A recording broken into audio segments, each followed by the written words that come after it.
Welcome to Foreigners Saving Universe 23. We don't have Shell, we have Colonel RPG, just like last week. Again, yep. Again, Shell will be reasons, back. I think. Encased in a sea of foam. What? A sea of foam, a whole It's just ocean. a little bit behind me. Foam. Don't worry. A sea of Oh yeah, a sea of sea foam.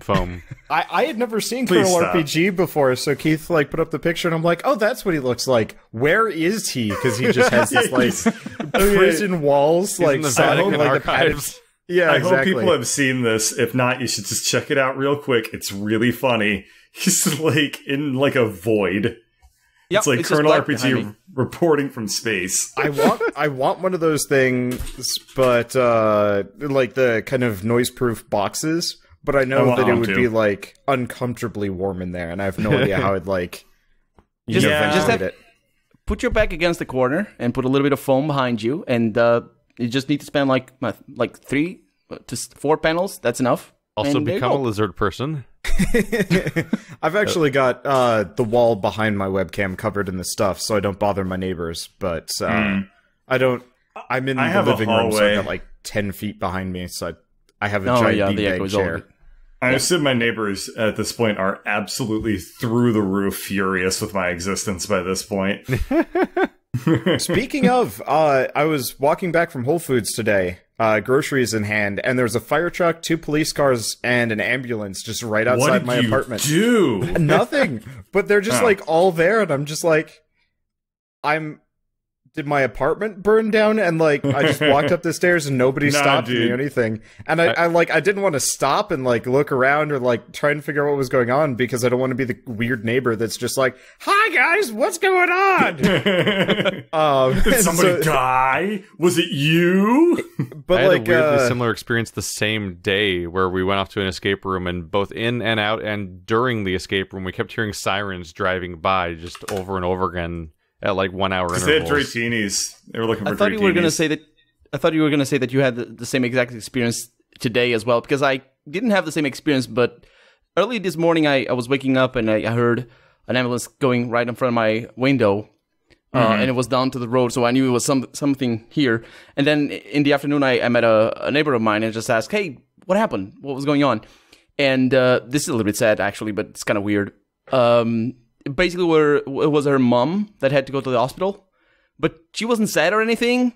So she was like, "Yeah, God is late, but it never falters. It eventually comes." So basically, she's gone, but she didn't die. What? She didn't die. But yeah, and Oh. can you imagine my face? I'm like, okay, should I That's be a sad now? roller Should I say coaster. yay? I can't tell where this sentence is going. So yeah, basically, I let her talk, and then I figured out how to shift the subject. All the sirens that we're having, it just feels like we're living through this weekend is us living through the opening scenes of Shaun of the Dead. Where like no one's quite noticing society's already over. I actually wanted to go back even further. This entire week, pretty much every day, just massive amounts of sirens have been, like, going off. And, like, the first was the tornado siren that just goes off routinely, like it's the Wednesday morning thing. So I woke just up to test that it, and I'm right? like, shit, do I need to worry about this? And I'm like, wait, no, it's Wednesday morning. And then the next one was, like, the day after, it was just countless, like, fire trucks and police and so on and so forth. And I was like, you know, what is going on? And apparently people have been grilling, and, you know, a lot of first-time grillers, because this is a huge college area. So there's a ton of people, setting their apartments on fire. And so, Jesus like, I got an email from my apartment complex being like, don't do Please this. don't grill. Do not grill anywhere near any of the buildings. They are flammable, and your apartment will burn down, and it will be very expensive for everyone involved. And I was just like, well, I mean, that's not a Okay. problem for me, but it was just like, oh, this is, I was not expecting, that's what all the sirens were for. Mm-hmm. But yes, Yep. it was, I don't know, it's weird. It's fine. It's just the world ending. I live. Had to happen sooner I or live later. downtown. At least we get to see Therefore, it. I hear sirens constantly. So there's my I'm lucky. contribution. I live in the middle of kind of like a countryside. It's not really countryside, but it's very No, you rare live in that I the hear blackness of space. We've already established this. the void beyond something. Beyond Worlds. It's probably a good choice you could have gone with. Yeah. Yeah, it is. It's okay. I can't make next time you'll make the joke. I'll write it down. No, that's fine. Yeah, please take notes. You're learning from the best. I'll give you credit. So if you have a tornado at Wednesday morning, nobody will know? Yeah, if it's 11 a.m., middle of the month, on a Wednesday, then everybody's fucked, because that's when the alarm is tested. No. Okay. It's usually like around the 15th, yeah.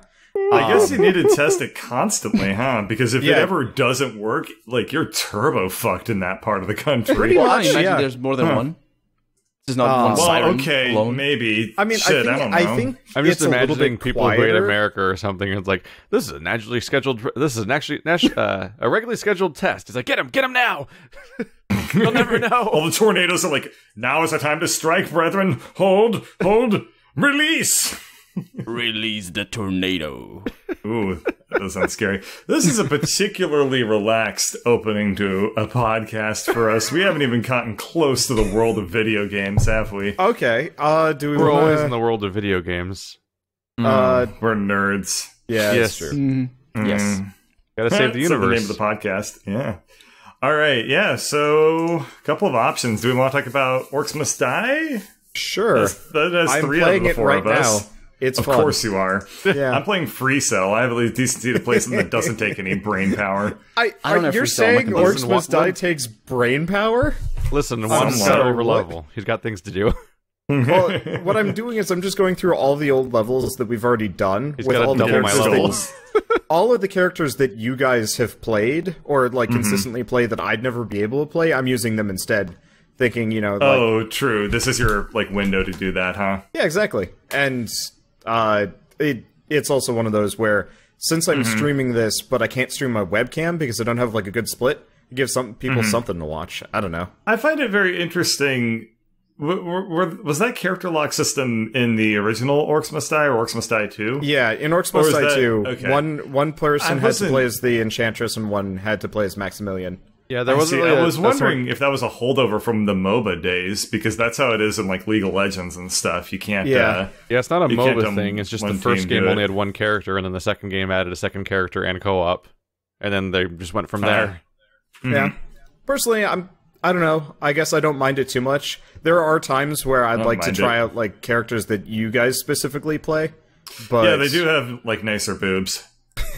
Yeah, I'm actually playing a Smolder right now. But you anyway, go. we should probably back up a little bit. So Explain all what we're talking about.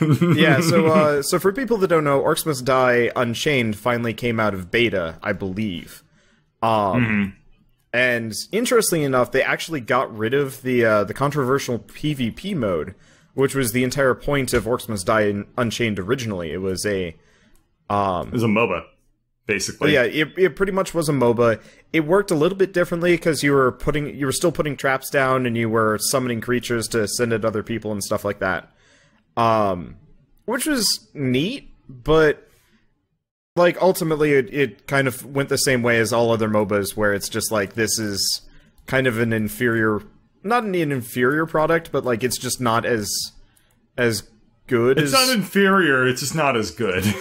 well, I don't know. It is, though. Like, let's tons be of honest. Like, it doesn't hold up to Dota or LoL. Yeah. Well, I like, mean, it even then, didn't. like, it doesn't hold up to Smite, which I'd say is a bit closer because, you know, third-person sort of action MOBA. I don't know. The game's had a super weird track record because like Orcs Must Die 1 and 2 were like a weird like third-person shooter like action RPG hybrid tower defense game where you'd like place all your traps like you would in a tower defense game, but instead of being like in a tower defense game you place like an arrow tower and it'll just continually shoot all the time and it's a continuous DPS, but Orcs Must Die was like traps with cooldowns, so it was like stuff each trap would take out some dudes or cause some crowd control, but it was like you had to make a full gauntlet, and it was always controlled chaos and stuff like that. And but they were always that kind of thing, like a action tower defense style game. And the second game was literally the same game, but with co-op and different maps and stuff like that. But then the third one comes around, they call it Unchained, and it's like a weird, like PvP, like MOBA where they diminished the main point of the franchise so much that it was hard to comprehend the point anymore. Because like at one point you could go into buildings and like, oh, this is the one building you're allowed to put traps in. It just came across as a cash grab because it just totally came across as this really out of touch move by the company where it was like, LOL's really popular, let's make a LOL. And then they did, and it was so not the right step to take for that company. We played for one session and I bounced off it all the way until just now, basically, because I was so weirded out by it. We kind of had fun, but like... It definitely needed a lot of work, and we're like, we'll come back to this later. And it was frustrating because it was a MOBA, and like that's not the point of the franchise to begin with. But it still technically had the trap stuff. But you could only put the traps in like 2 rooms in the entire map, practically. Yeah, and you had to save up for like rounds. Orcs Must Die anymore. Yeah, like you had to save up for like several waves just to be able to afford one trap, and then that one trap, which isn't a part of a system because it's one trap sitting on its own, so it's not interesting, would then also get disabled by like a little electric kobold immediately. I'm like, why did I save up for that? And if it's already broken, I'm like, I couldn't just play the game that the franchise was, which was really rough. And so it's a real trip to see the game just whiplash back and just become Orcs Must Die 3, basically, because that's what this is. Now it's Orcs Must Die 3 , but free to play with edition. like a little bit Warframey because it's so weird. It's this grinding really mechanics, strange amalgam of like chess. Different things. Looking at the Steam reviews, though. Yeah, the funny thing now is that because they teased being that other thing for a while, and then kind of at the last minute changed back to being a regular Orcs Must Die game, now there's a bunch of negative reviews that are all like, they took away the mode I liked. Because they literally did remove the MOBA mode completely. It doesn't exist anymore, which now another wave of people's mad about that. And like... They've muddied the waters so hard that it's total really fuck up on their company's part. It's a weird series of events. I guess for me, I'm actually... I guess I'm going to say I'm kind of okay with what they've done, and like it's better that they, just axe the bad mode than keep it around and pay the price. I don't think any of us want that mode necessarily, but we're pointing out that that's why people are mad. Oh, well, I mean, people are mad to begin with just because it was kind of an inferior grindy product. It was very much. I'm not going to say pay to win, but like there wasn't enough of a player base to really justify. There wasn't enough of a player base that like you wouldn't get matched up against people that are like incredibly better. Like, good at the game, so you just get your ass kicked. Which sucks, because you don't really want to play any kind of, like, MOBA that just immediately starts, like, throwing people at you that, like, kick your ass instantly. It's why, generally League of Legends just puts you up against a bunch of schmucks. And so on and so forth. And I don't know, for me, it was definitely rough seeing what the game was going to be, because... I don't care at all about MOBAs or really anything that's like online competitive stuff.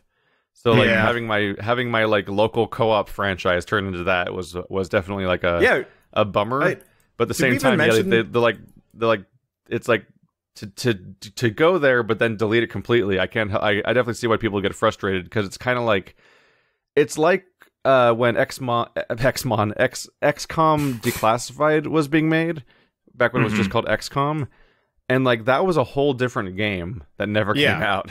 And, like, it sucks if you wanted that. And the one that never came out, as opposed to the shitty thing that replaced it over time. Because it became XCOM Bureau Declassified. Didn't they kind of originally just advertise it as, like, an old-timey version of XCOM? So, like, you had to make do with, That's what I remember. 1950s tech is... Yeah, like 1950s and, like, housewives and dumb hats and old cars and shit. And, like, then like... geometric aliens come in and are like destroying everything and like vaporizing cities, and like blob monsters are going around on the floor. And then it became what if it was a third-person shooter that looked like XCOM, the new XCOM, and nobody cared about what it became. And because the problem is they use this happens time and again, but they use the name for something that's famous and good in one genre and try to port it to another. I guess it doesn't always work. Yeah. I even say that most of the time it doesn't work. I can't actually think of a time that... The only real time to think of is Fallout 3. Yeah, but that had Bethesda. Everybody was comparing it but to it's just Oblivion. not Fallout. Yeah, they were comparing it to Oblivion, not to Fallout. It's like, oh, this game is so much better than Oblivion, or worse. Depending. Like, who cares? It's Fallout. But yeah. Exactly. But like the original attempt at revitalizing XCOM is like, for me, will always be up there with like Starcraft Ghost, of like just neat looking things that never happened, but maybe they didn't happen for a good reason, but still, like, that's just it's just this weird thing where you see all these screenshots and images of a thing that was being worked on that just never happened, like the BioWare asymmetric multiplayer RPG that never happened a few years ago. But like, they're making a new one. They're Yeah. making some new multiplayer thing, and Shell's like super stoked for that. I'm like, I don't want to. Hasn't there been some revelations recently that like leaked? Maybe not StarCraft Ghost, but what was it? Warcraft Adventures. They were making. If you remember, this is like a long time ago. They were making a like a King's Quest style game. In the World of Warcraft universe. No, they had one. They like legitimately almost had one about Thrall. They just never. Yeah, it played as Thrall, and they almost finished the game and never released it. Yeah, but it like came out. No, never came out. But very recently, stuff is leaking. Yeah, Warcraft Adventures never came out. But very recently, it's actually been leaked. Like some details about it, so you can sort of see what it was like. Actually, yeah, I think in that regard, I don't know if Blizzard. I don't know what Blizzard was thinking, but I think it was a good decision. Spin-offs are always very difficult to land successfully, unless you got. From what I saw, it was like really, really bland. It was pretty, but like it just was. It was a 1988 game in gameplay, and like no further, which they very wisely knew people were just not going to go for. Yeah, but this is kind of like one of those things. Like when I was a kid, I remember reading about this stuff. And just being really excited for it, and then like getting like closure on it like 20 years later, or not that long, but like I still 10 years later, like, it's like nuts. I still want to tell all on StarCraft Ghost. Like I want to see what they had.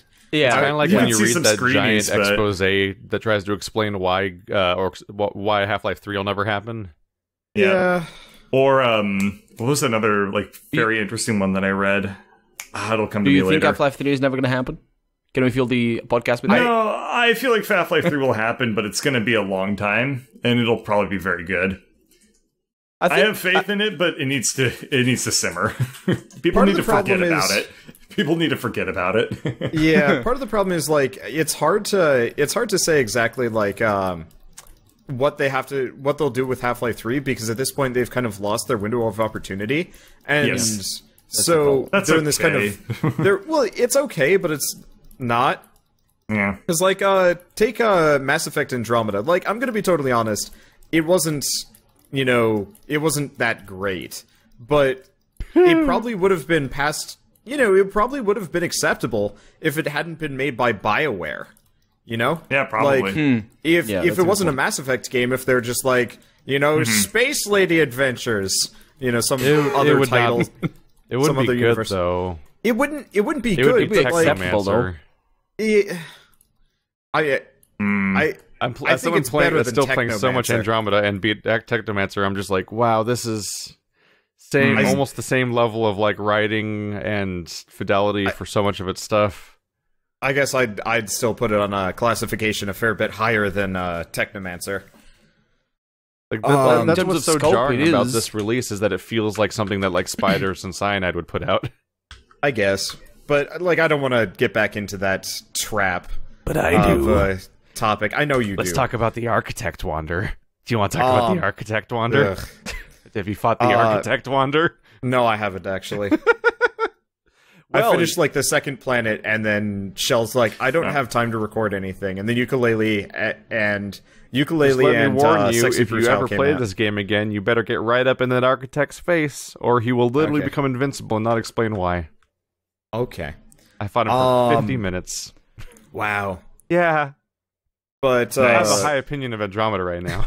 I think the problem with Andromeda, and with any BioWare game for that matter, I think is always going to be a little bit up in the air. Because if you look back at BioWare's history, I'm currently playing through the first Neverwinter Nights, and I never finished it. because I guess I gave up on the plot basically. That's and pretty typical experience.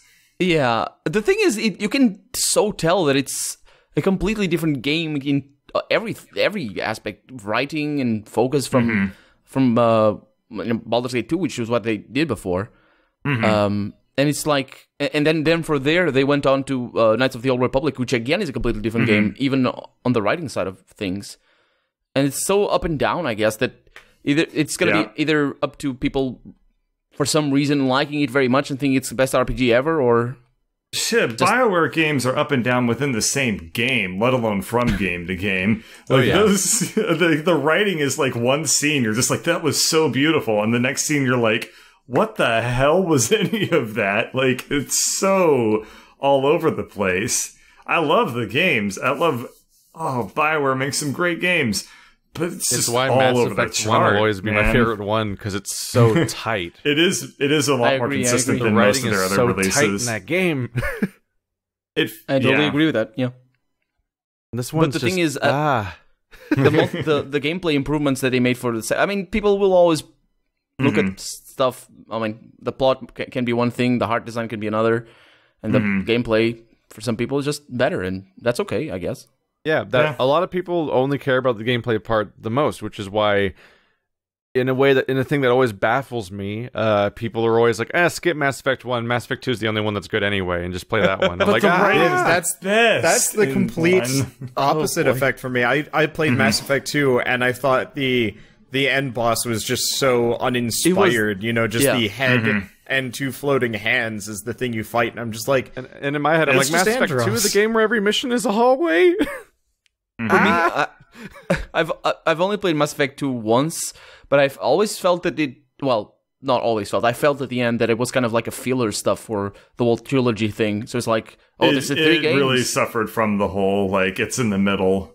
Yeah. Therefore, it can't really like move in any direction type of thing. Yeah, there is a weird sense of almost being able to delete it from the continuity from a plot perspective. Like, you can't delete Mass Effect 2 from a character perspective is the issue, and characters are one of the main draws of the franchise, and so many of them are established in that game. But from a overarching plot of everything that happens over the course of the trilogy, for the main story, like, you can kind of skip to in a weird way because of how it literally is a stopgap. Because like the first one's like, here's the first wave of the Reaper invasion. We got to stop this the way they normally invade, and then they arrive in 3, and 2 was just another way of the Reapers fucking with us in interim, more or less. So I got that impression as well. Yeah, it was definitely like, we need more game. How do we make game out of story? Reapers. I got an idea. Reapers. It felt a lot like it was more graceful, but it did feel kind of like what happened in Assassin's Creed when Ubisoft clearly just said one day, hey, this is going to be annualized now, and the writers were like, what? So suddenly like, it'll be a whole trilogy of Renaissance games now. Yeah, that's what we're doing. And a character named Mario lost the thing you got from the last game, and you have to get it again. I'm like, really? It's in another castle? We're doing that? And then by the time they get to the 3rd Renaissance era game, they're like, the main character's in a coma. There's no story in this game. It's just we're just gonna play as Ezio. That's what happened in Assassin's Creed. That's right. I don't think I ever played that one. I played the previous one. That was a good call. Assassin's Creed 2 has an amazing story setup where you're like going after Pope and stabbing the shit out of him, and then the fucking god looks through the vision straight at Desmond in the program and makes eye contact and talks to him through Ezio, and all this crazy shit's happening. But then 2 is like, we lost the Apple of Eden, we got to get it again. And 3 is like, you're in a coma now. Or, I mean, not 3, Doctor, but will he ever Brotherhood come and Revelations. Like, just don't have stories. You can just skip them. It's so shit. They're still telling the same story with the new Assassin's Creed, right? Yeah, it's like, no. From a different perspective. But I think it's supposed to be the same world continuity, but I think Desmond died in 3. I couldn't beat 3, so I never made it through to see. But he's not in the other ones, apparently. I don't think I did either. I couldn't make it through 3 because I was so bored, and then I tried Unity, and that also made me bounce off the franchise again. So I still haven't played Rogue or Black Flag or whatever the one that used to be called Victory is. We tried playing 3 for wasn't 3 Black 4th Flag? of July, and that was a colossal mistake. Oh, That game was not any good. I also almost played Freedom Cry. I played some of Liberation. There's too many fucking Assassin's Creeds, first of all. there's so many. And The only one guess I'd be how- interested in is Unity for multiplayer. how do you give up on the name Assassin's Creed Victory? Because that's a great name, and it became something else that's boring. That needs to be the last one. They had When you do a that. Victorian era Assassin's Creed that was called Victory, which is great. I can't even tell you. Did they change it? Yeah, I can't even tell you what it's called now. I forgot. I feel like they'd be a better year ago. served. I feel like they'd be better served just recycling the mechanics for kind of like new-ish IPs. They do. You know, constantly. yeah, I know, but like, just give up on Because every Assassin's Creed. and Ubisoft just game make- is the same game. Yeah, that's a good Like point. Assassin's Creed, Far Cry, Sleeping Dogs especially is just Assassin's Creed in the future, to the point where I thought the end of Sleeping Dogs was going to be the reveal that it is Assassin's Creed in modern day. Sleeping Dogs? Yeah. You mean? Sorry, with Watch Dogs. Okay, I was like, Sleeping Dogs is the like Hong Kong like dudes on a vengeance kick thing, as opposed to. That's a good game, by the way. Yeah, it's It's Syndicate. The Sleeping video- Dogs is great, and Watch Dogs is awful. I heard Watch Dogs 2 was It's supposed to be like, great, actually but no worth- one cared. Just like how yeah. because Watch Dogs and Titanfall both poisoned the well with troubling first entries, then blew people away with the second entries if they bothered to look. I think Titanfall 2 is doing okay. Like, it's gotten enough accolades. Not to mention, Call of Duty has been kind of flagging lately. So They just announced a new one, I think. World War II or something. So just to tell you guys, yeah, that's right. I've seen the memes. What memes? I haven't seen the memes. Oh, from World War II. Like, literally, there's just this one meme out there that's like, gentlemen, how shall we make our sequel? And somebody just holds up World War I and then puts an eye next to it, and everyone goes. So there you go. There's your meme. I guess to point out enjoy. how uninspired the Assassin's Creed series got for a while there, here are the subtitles for some of their games' names. It's Brotherhood Revelations, which is, by the way, is already a death now when you have a subtitle that starts with the letter R-E and then anything else. All of the variations, Reloaded, Revengeance, whatever, those are all bad signs for creativity that that was a shitty property. Rogue, Unity, The hell was that noise? Syndicate, Discovery, Altair's Chronicles, and then another one called Chronicles. Those were mobile, right? They Altair's chronicle the Chronicles. I think Altair's Chronicles is PSP. Oh, that's a DS game, and Assassin's Creed Chronicles. Oh, Assassin's Creed Chronicles is the trilogy of games that came out during the year where they said there would be no Assassin's Creed games. They lied. And there weren't. This last year, they're like, no Assassin's Creed this year. We're taking a year off, and then they put out like China, India, and Russia. Well, they mean like mainline ones. I think Yeah. those are like phone-in games from side companies. So like, Oh yeah, they all have it's- 60s on just- Metacritic, and it's like a disaster. Yeah. But like, it's like Yeah. they won't let the name go away for just long enough for it to actually feel like it's gone for a second. I'm looking at a Wikipedia article on Assassin's Creed. It's locked. You can't edit it unless you. well, yeah. What are people doing to the article? That's actually super common with I'm gonna say big like names? divisive properties. Oh. It's not uncommon for them to lock things. Like Julian Assange, for example. Not exactly yeah, a divisive property, but a divisive person. Yeah, but Assassin's Creed, you think it would be fairly innocuous, right? Nah, I mean, a lot of after people all, just like the when you Assassin's first launch Creed an games. Assassin's Creed game, it reassures you that it's from a plethora of different people that don't mean to offend anybody. Yeah, I remember that. Yeah. It tells you that every time you launch one. It's like, please don't be offended by our game about cultures. It did that in like 2006 Painful. before the internet was angry. Yeah, they saw it coming. They saw it coming. They knew. It's because The thing- it's because they were in 2007 making a game about the Middle East and were like, this might get us in trouble. That's true. So they're like, we're from many different colors and faiths. They were right. Please don't be mad. But it's interesting because they didn't do that in what was the name of that shooter that was also in the Middle East? That was The Line, Spec Ops The Line. Yeah, Spec Ops The Line. But like, That game was Spec hard Ops- to be because mad. that did not. yeah, Spec Ops The Line wasn't meant to be like a mass market appeal game. Spec Ops The Line was very much like a awesome game. yeah. Yeah, it was a fantastic game. But like Spec Ops The Line was very much like supposed to get you. It was supposed to bother the hell out of you and like make you really offended and not okay with the but not in the like a state of hatred things. way. Like No, in really. a good I think way. they screwed it up a little bit. It's a fantastic game, but it never got me because they established pretty early that the protagonists. Oh well, I don't want to spoil anything for anybody, but it's an old game. It's fine. Just go for it. Does anyone think that the Spec Ops We've already played spoiled it. Nier? I wouldn't be surprised Because like Nier has the exact same Something to think about. premise and twist, and just 2 years earlier. And I just can't help but wonder if like these people making the Spec Ops franchise, because nobody cared about the last like several Spec Ops games. I kind of wonder if like when the line came out, they were like, "Let's do that thing." It came out of nowhere, didn't it? Yeah. I think the problem was that they set up reasonably popular game, so. Oh, weird! That was the first probably game. Took them that longer. was the first one in 10 years. It probably took them longer than a single year to make Spec Ops The Line, though. So I don't think the timeline quite works out. That they were able to play Nier and then be inspired and be able to put the game out that fast. Yeah, I don't know. It is interesting seeing that Spec Ops The Line was that was the first game after the franchise skipped a decade.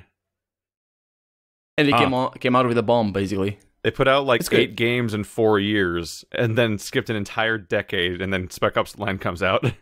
Isn't that what they did with and now it's been 5 years Shadow again. Warrior? Well, Shadow Warrior was kind of the side indie just a thing. franchise. Yeah. The thing, what I was going to say about... Oh, sorry.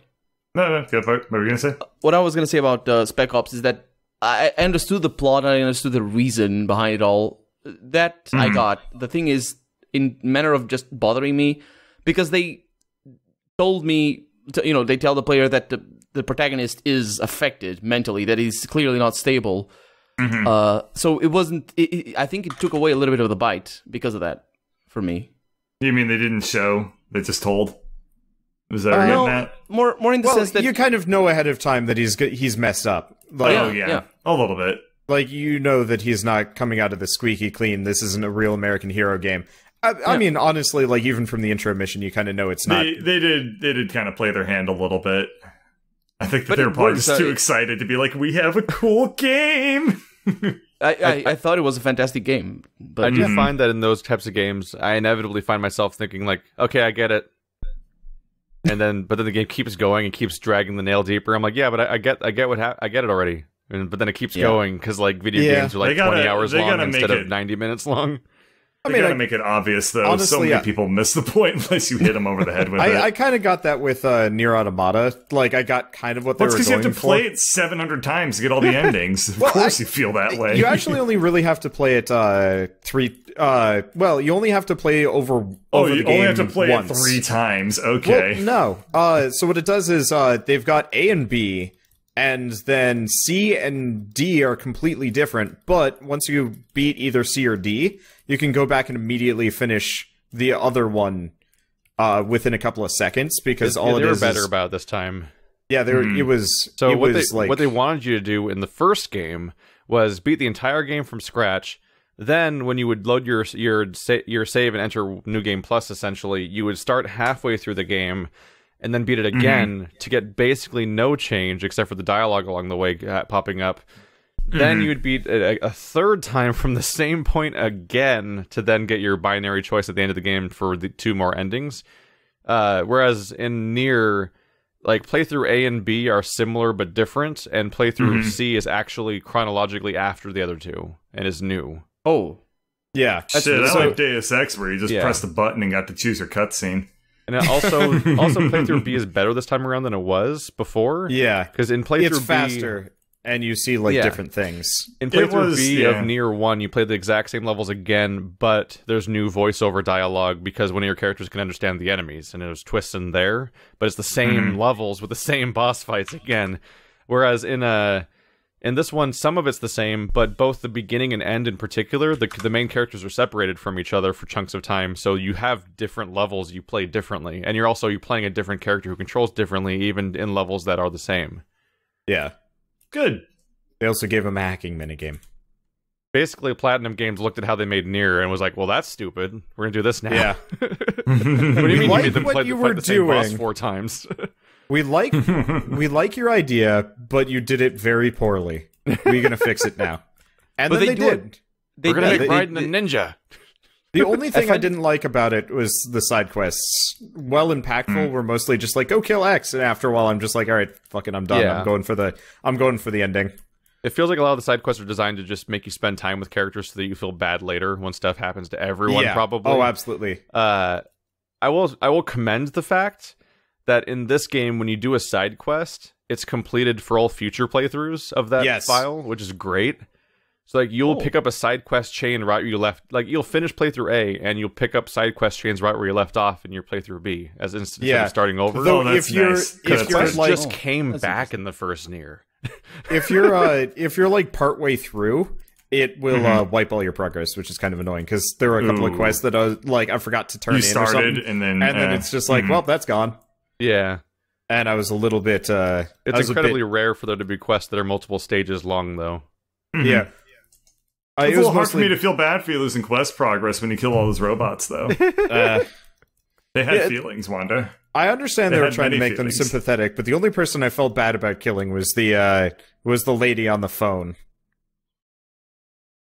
I haven't seen that episode yet. Most of the characters are technically on the phone. Well, no. I think you're going past what 9S's operator. What we've seen generally. Yeah, 9S's operator. Because we're not done with it. Yeah.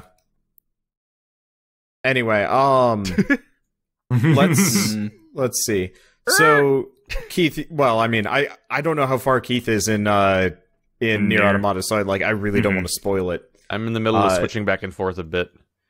Okay. But don't worry, you already spoiled it. Oh, I'm sorry. It's okay. I wanted to ask Keith a question because I actually been watching your Let's Play of Nier Automata. Yeah. It looks to me from the gameplay that it stays fresh despite being a simple game, all things considered. But because of all the changes of it doesn't overplay its end, but because it's so many hands of gameplay, does it stay fresh or is it just I find myself just blazing through all the fighting scenarios because the basic combat is just button spam. Like you spam either your light or heavy attack based on what you're doing. Although when you get to 9S, he doesn't even have a heavy attack. He just has the hacking button, which really throws me off sometimes because I try to heavy attack and then I'm in a shoot 'em up minigame all of a sudden. Once I got to 9S, I found myself hacking constantly because I'm like, well, this makes me not have to fight ever, which is kind of a break. Because I'll say the fighting has improved over Nier 1, where it was generally garbage. But it has a lot of the same problems as Nier 1, where it's kind of clunky and awkward. You're often fighting large groups of enemies that are also shooting projectiles, so you're like the clarity of what you're doing half the time is kind of iffy, and also the powers they give you that are not melee attacks are often just so useful that it often makes sense just to spam something over and over again.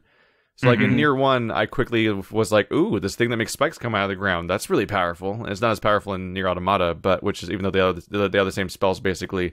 But Nier Automata has a thing where you can get 3 separate pods, and all 3 of those pods can each have their own equipped super attack, and they all have their own cooldowns. So every time I go into a fight, I'll just be like, use the power for this one, switch, use the power for this one, switch, use the power for this one, and then oftentimes I didn't even know about that. They all have separate cooldowns, and oftentimes they'll be off cooldown by the time you cycle through them, so I can just not ever do attacks. I actually had to end up switching the game onto an easier difficulty because it was killing my hands. Yeah, because you have controller issues where you can't deal with them for like an hour. I have like a persistent wrist injury, more or less, and so playing that Bitch ain't got no wrist. Bitch ain't got no wrist. Playing it for extended periods of time was like actively killing my hands, trying to shoot and melee attack at the same time. And like eventually I probably didn't need it at all, but at that point I was just like, I'm just playing this game for the plot. I'm just going to get through to the end. But yeah, the combat kind of it's weird. It's like, it's not bad. It's in fact probably one of the better combat systems I've ever like played in a game. It's just after a certain amount of RPG at least. Yeah.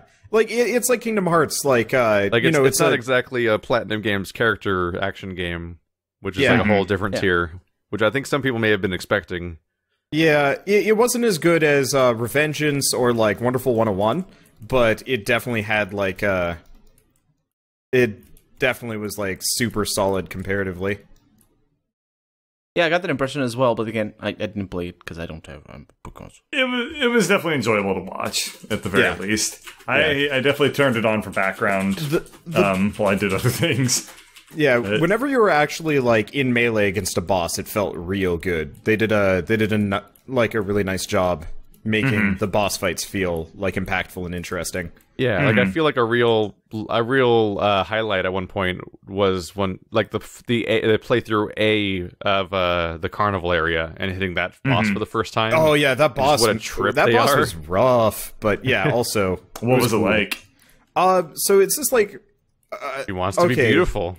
Yeah, so okay. I guess I should probably talk about this because this is actually one of my favorite parts of the game, and it's like so widely understated. So you get to this like carnival, and you're looking for a couple of like other androids that have gone missing in the area, and you're like, okay, you know, obviously like we got to go do this, and you get there, and you eventually like after running into this like weird amusement park filled with robots that don't feel like fighting back.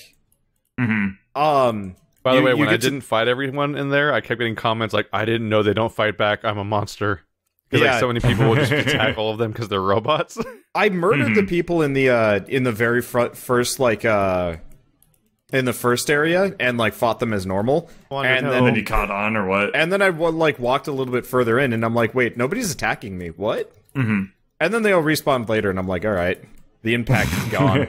I kind of did the opposite where I walked through the whole place without hurting anybody, but then I got to the tank and I'm like, and I just started fighting that, but apparently you can just not fight that too. Oh yeah, like, I fought the tank because the tank gives cool shit, so... Oh, wow, you're really getting into the spirit of the game. That's your thought process. Well, for that one, they're very specifically like, we need to take this out because like it's hella dangerous, and if we don't, it's going to come back to bite us, and I'm like, okay. That seems justification over the, like, you know, harmless clown bots that bots that become other things later. Yeah. Oh no. Okay, so I want I to go back and finish my thing about sorry. the lady that wants to be beautiful. So you eventually come across this this robot, and she's like saying stuff about like wanting to be beautiful, which is really strange.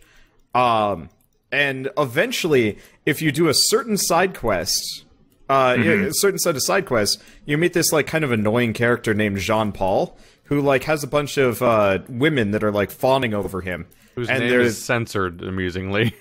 Yeah, which I don't understand why. But so what happened is he originally had a different name, and that name, the estate of the family that the character's parodying, got mad at the game. And so they censored the name by changing it in text form and then bleeping it in the already recorded audio. Which is why it's really weirdly bleepy whenever they say it out loud. Because they'd already recorded the commentary before they changed the name. Weird. Alright, continue, Wanda. But so you find out that that this boss was madly in love with him, and like they're robots, so they're like kind of, they don't even understand like what love really is and like how human emotions work, but they're trying their best to mimic it. And so he's like repeatedly rejecting her and being like, no, whatever. But he was kind of like doing it in a really dismissive way where she's just like, clearly I just need to become more beautiful because that's how love works. And so she ends up like killing all of her friends and like consuming them to incorporate their parts into her to become beautiful and stuff like that. Like, you find this out, and it's just like, I mean, that's like super fucked up, but also just like, that is a weird backstory that's made me suddenly really hate this like meaningless side character, which is something I hadn't expected. It's also weirdly the plot of that movie I was touting around earlier a few episodes ago, Neon Demon. Like literally consuming pretty people for their powers. I wanted to go on a little bit of a tangent in regards to... Oh, that's unheard of. it's about the same subject, just not the same game. Basically, in regards to attacking people that are not attacking you first. Yeah. So last week I talked about Ties of Numenera Torment, and in this week I recorded an episode where something that I had never seen in an RPG actually happened, because usually how it goes is somebody like there's somebody in your way that's like, oh, you're here, you're not gonna get in or whatever. And usually you have a line like, oh, if you want this, you're gonna have to fight me, and that usually leads to combat, right? Yep. But it's usually in a way where the ones who start combat is actually the people that are in your way. So you walk within range and then they aggro on you. Yeah, you can rationalize that usually as you're just being, it's self-defense. Yeah, you were rude to them, but they attacked you, right? Yeah. But Torment did it differently. It's a side area. Actually, it's a main storyline, but it's a different area from the main part of the game. And there's these guys that just walk up to them and like you are openly aggressive to them, but they still don't get it. You need to actively choose to attack them if you want to fight them. And it turns out later on that it's not as simple as it seems at first. They're not just murderers. They're actually mad, but, well, it's deeper than it is. But it's something that you rarely see in RPGs, especially, we were talking before about BioWare games. If you are rude to people, it usually leads to combat. Yeah. But I found it interesting. I just want to build that in a different direction. I wish more games would let you do that and like kind of give you active consequences. Like usually you murder somebody and it's just like, well, you murdered them, you're an asshole, or like everybody hates you. You get one evil point.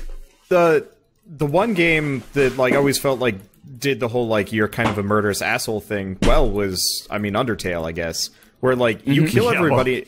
Yeah. And by the end of it, there's no one left. And I was actually really disappointed in Nier Automata that they didn't go that far. Like I think it should have been one of those that like in places like the Carnival, if you had actually killed everybody, they would have stayed dead and you would have never gotten access to some of those side quests. By the way, like, something I found really dangerous is that if you put you can program your AI of your companion by talking to them, which is something I never really used. But at one point, I set my ally to aggressive, and it made them attack the people at the carnival. Ooh. Okay, we're going to stop that real quick. So, by the way, John Paul is named after a existentialism philosopher named Jean-Paul Sartre, who famously won the 1964 Nobel Prize and refused it because he hates recognition for things, which probably explains a lot of his behavior. Yeah, his estate is actually super duper. Like I've heard about that happening in lots of different contexts. Yeah. You know what other game actually handled you being a really evil bastard pretty well in terms of getting consequences for it was Fallout 1 and 2. And to a lesser extent Fallout 3 as well. But like in Fallout 2, I raised you. I'm Liam Neeson.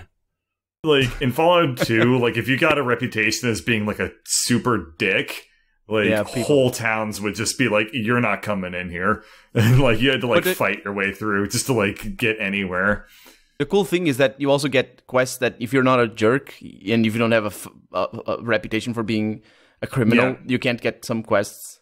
Yeah, so some people like if they do handle that very well. Like there are criminal gangs that are like, you're too good. Like get the hell out of here, Boy Scout. Yep. But then like if you do gain a reputation as a bastard, like then you can like do stuff like that unless you become too much of a bastard.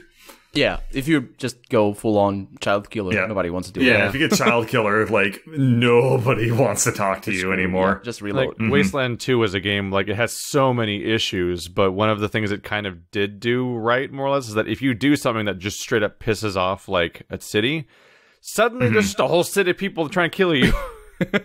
And that never changes back. That was actually pretty similar to how it worked in the original Wasteland, and then of course by extension the early Fallouts. Yeah, Fallout 1 it'd and be 2. really interesting, especially in the second half of Wasteland 2, when when you get to California, where there's locations in that game where if you say the wrong thing, suddenly the entire map of the city turns into like an XCOM style battle screen, and you're like, this is what's happening now.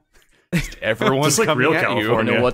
I know what city you're talking about. Yeah, the one that's I think it's the one inside of like a stadium or something. I made them mad. I think that's Hollywood, or is it Hollywood? Oh no, the stadium one. Yeah, I don't remember the name. Yeah, they're pretty crazy. Those are pretty crazy. They deserved it. Yeah, I think they deserved it. In Fallout 2, I think the Fallout 2 actually I think does it better than Fallout 1 in that regard. There's even one city that doesn't have cops. And you can kill whoever you like and nobody cares. But it's not like you don't lose reputation. It's just nobody goes after you. So, those are like the early shitbergs. Or that's the den. Nothing. The first zone. But Wasteland 2 is the game to play if you sucks. want actual permanent consequences for killing people, because every single NPC is technically attackable. Might break the story forever. You never probably know. can still finish the game. Probably. Unless you kill the bosses. Your The bosses. game at least tries to adapt, but it definitely can break if you kill the wrong people, or in some cases break if you're not doing anything wrong, which has definitely happened to people, because it's also kind of buggy, unfortunately. Yeah. We'll see how 3 turns out. Oh, hopefully good. Didn't Dark Souls... Isn't Wasteland 3 supposed to be multiplayer? Co-op multiplayer. We talked about this during MMO. last podcast where we were like, we don't know what it means. There's a weird implication of an asynchronous multiplayer thing, and it's not very explained. The game's not really being made yet, so who knows? Yeah, I think they're focusing more on the other one. They're making weird promises during their. They're making weird Kickstarter promises, and we don't fully know what they mean. And we're just gonna have to wait and see what that weird. Fair enough. Because they seem to suggest that you can do stuff that affects the world that your friend is playing in too, without them being there. And I'm like, what? Yeah, it's SimCity 2012. It's a lot of games that do that, God. and they all end up being crap. Can you imagine well. why isn't there a SimCity post-apocalypse version? Aside from Fallout 4. Sim Wasteland. Yeah, there needs to be Sim Wasteland. Where you're we're gonna Fallout 4, yeah. Yeah, Fallout, funny joke. Didn't Dark Souls 2 have also a way of an ending where you just rule over an empty world? All of them have that, but that's not SimCity. No, I'm talking about vague endings. Dark sequel Souls. to Dark Souls. It's a management sim, Lord of the Dark. You just I'd gotta play the shit out of that. Actually, that'd be really fun. It takes place. It's a Dark Souls game where you just play as the handmaiden that sells you things in Dark Souls 3. It's a weapon shop game. Yeah, like that one. There's a lot of those. What's that weapon shop game called? Weapon Shop Fantasy, or that one. or Recettear, or yeah, or that. Yeah, there's a lot of good ones. So it could be it takes place in the world of Dark Souls 1 right after the bad ending, where you become the Lord of the Framps. So it's just you, with all of your, Framp friends, being like, we're going to build a farm. And then you're what's under this neck anyway? No one knows. Dog butt, supposedly. It's very hard to build your kingdom, my lord, with having no arms, but we'll figure it out. We'll get some fools to do it for us. You must construct additional pylons. Oh, dude, a Dark Souls RTS would be fascinating and terrible, it would be probably. So shitty. I can't think of a worse universe to put in an RTS form. It would be so bad. Be a real fascinating train wreck. Yeah, because you can't build anything. Okay, not from audience question. What is the series kind of like that? Where if you remixed it, it would become garbage. So almost all of them, but it's fascinating to think about. Are you just asking what franchise could remix to be horrible? Yeah, if you remixed, Dark Souls as a Spyro RTS. the Dragon skateboard sim. I think Dark Souls. Check out Tony Hawk Pro Skater collectible card game. I could almost see a Spyro sports skateboarding thing. If only because they did Sonic Racing Transformed was legitimately good. Diddy Kong Racing, these kind of weird party games involving characters that have nothing to do with the core concept. Yeah. And then Harvest Moon, the character action game. That's that would be a win. Isn't that Rune Factory? I guess they just did Harvest Moon. It's Harvest Moon with RPG mechanics, so I guess it's not quite the same, but still. Oh, I get it. It's Stardew Valley, but you don't quit your job. It's just you working at that one corporation for the entire game until you Judging by that intro scene, it kind of looks like you're working as one of the goons. No, I was gonna say it kind of looks like you were working as one of the goons at Game Dev Tycoon. Yeah, kind of, actually. Can I make a point about that intro? Yeah. Because, the game goes out of its way to criticize, office jobs and all that sort of stuff, and that's okay. But if you notice in the intro, there's like a sign that says work, and it's got a green thing, and there's another one that says rest. I work in an office job. I don't have that. I wish I did. I wish I had a point where I could rest. You said you never rest? Yeah, basically, you're working, right? So it's not like the boss can, okay, now it's the time to rest, because that's proper office jobs, right? I feel that's good working conditions. So somebody, they don't know what they had. Somebody in my chat is saying Sonic the Hedgehog remixed with Rain World. That might actually be good. No, it Sonic wouldn't. the Hedgehog remixed in anything that's not Sonic the Hedgehog would probably be a better game. No. It would be a Sonic the Hedgehog 2D platformer again. Which, it would. So And that hard. might actually redeem it. They're already doing that. Yeah, but it'd be Right now. bad. I don't know. That's the next Can we Sonic talk game, is a about that 2D a little bit? platformer. Can we talk about Rain World? Seeing as it's been, Yes. a couple of weeks since I talked about it last? Have fun. Yeah, and you beat it. Go for it. Yeah, I beat it. It was a Congratulations. mindfuck. So, that game, like I the think I got ending. Stockholm Syndrome. Like, Yes, bad. you did. Yes, you did. Join me. Still do. Like, it's weird, though. Like, it's the kind of, like, Stockholm Syndrome where you're just like, I actually I have no like, idea how you can talk positively about that experience with what you went through to get to that end. It was hell, but, like, by Yes, the end it of it, was. it was actually, I like... mean, I talk positively about the Fume Night. True. I'm watching the video right now of the ending, and oh my god. It is it's nuts. I didn't understand the story until somebody actually was like rolling back. So this game does the Dark Souls thing where you have to like literally like half of the game is finding the lore.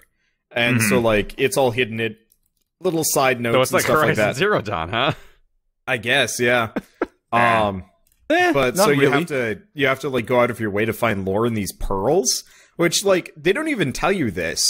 Originally I thought pearls were just legitimately just pearls, and you just retrieved them to use as like currency to give to a specific like NPC faction that would sometimes kill you for looking at them wrong. But then it turns out that they're actually like data storage modules, and you wanna go out of your way to get them to bring them to the one friendly NPC in the game so that she can read them out loud for you.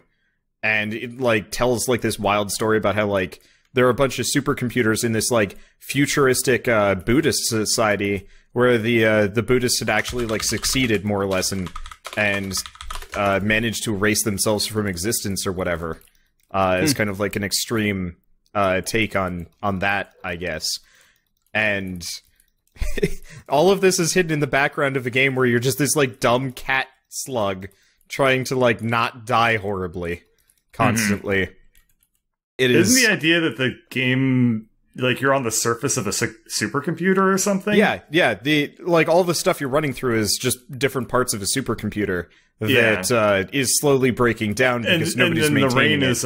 The rain is coolant. Yeah, like fluid coolant. Yes, Yeah. and I find that was so weird. I find that approach to storytelling, I mean, it can be frustrating. It maybe for the writers as well, but I think I actually made a video today about that where I rant a little bit about what archaeology is in video games. I got a degree in archaeology, and the reason why I chose it is because I played Tomb Raider. Neat. Well, yeah, it's an interesting story, but it didn't have an happy ending. I guess I should have gone to IT or something. But yes, I mean, it made me who I am, right?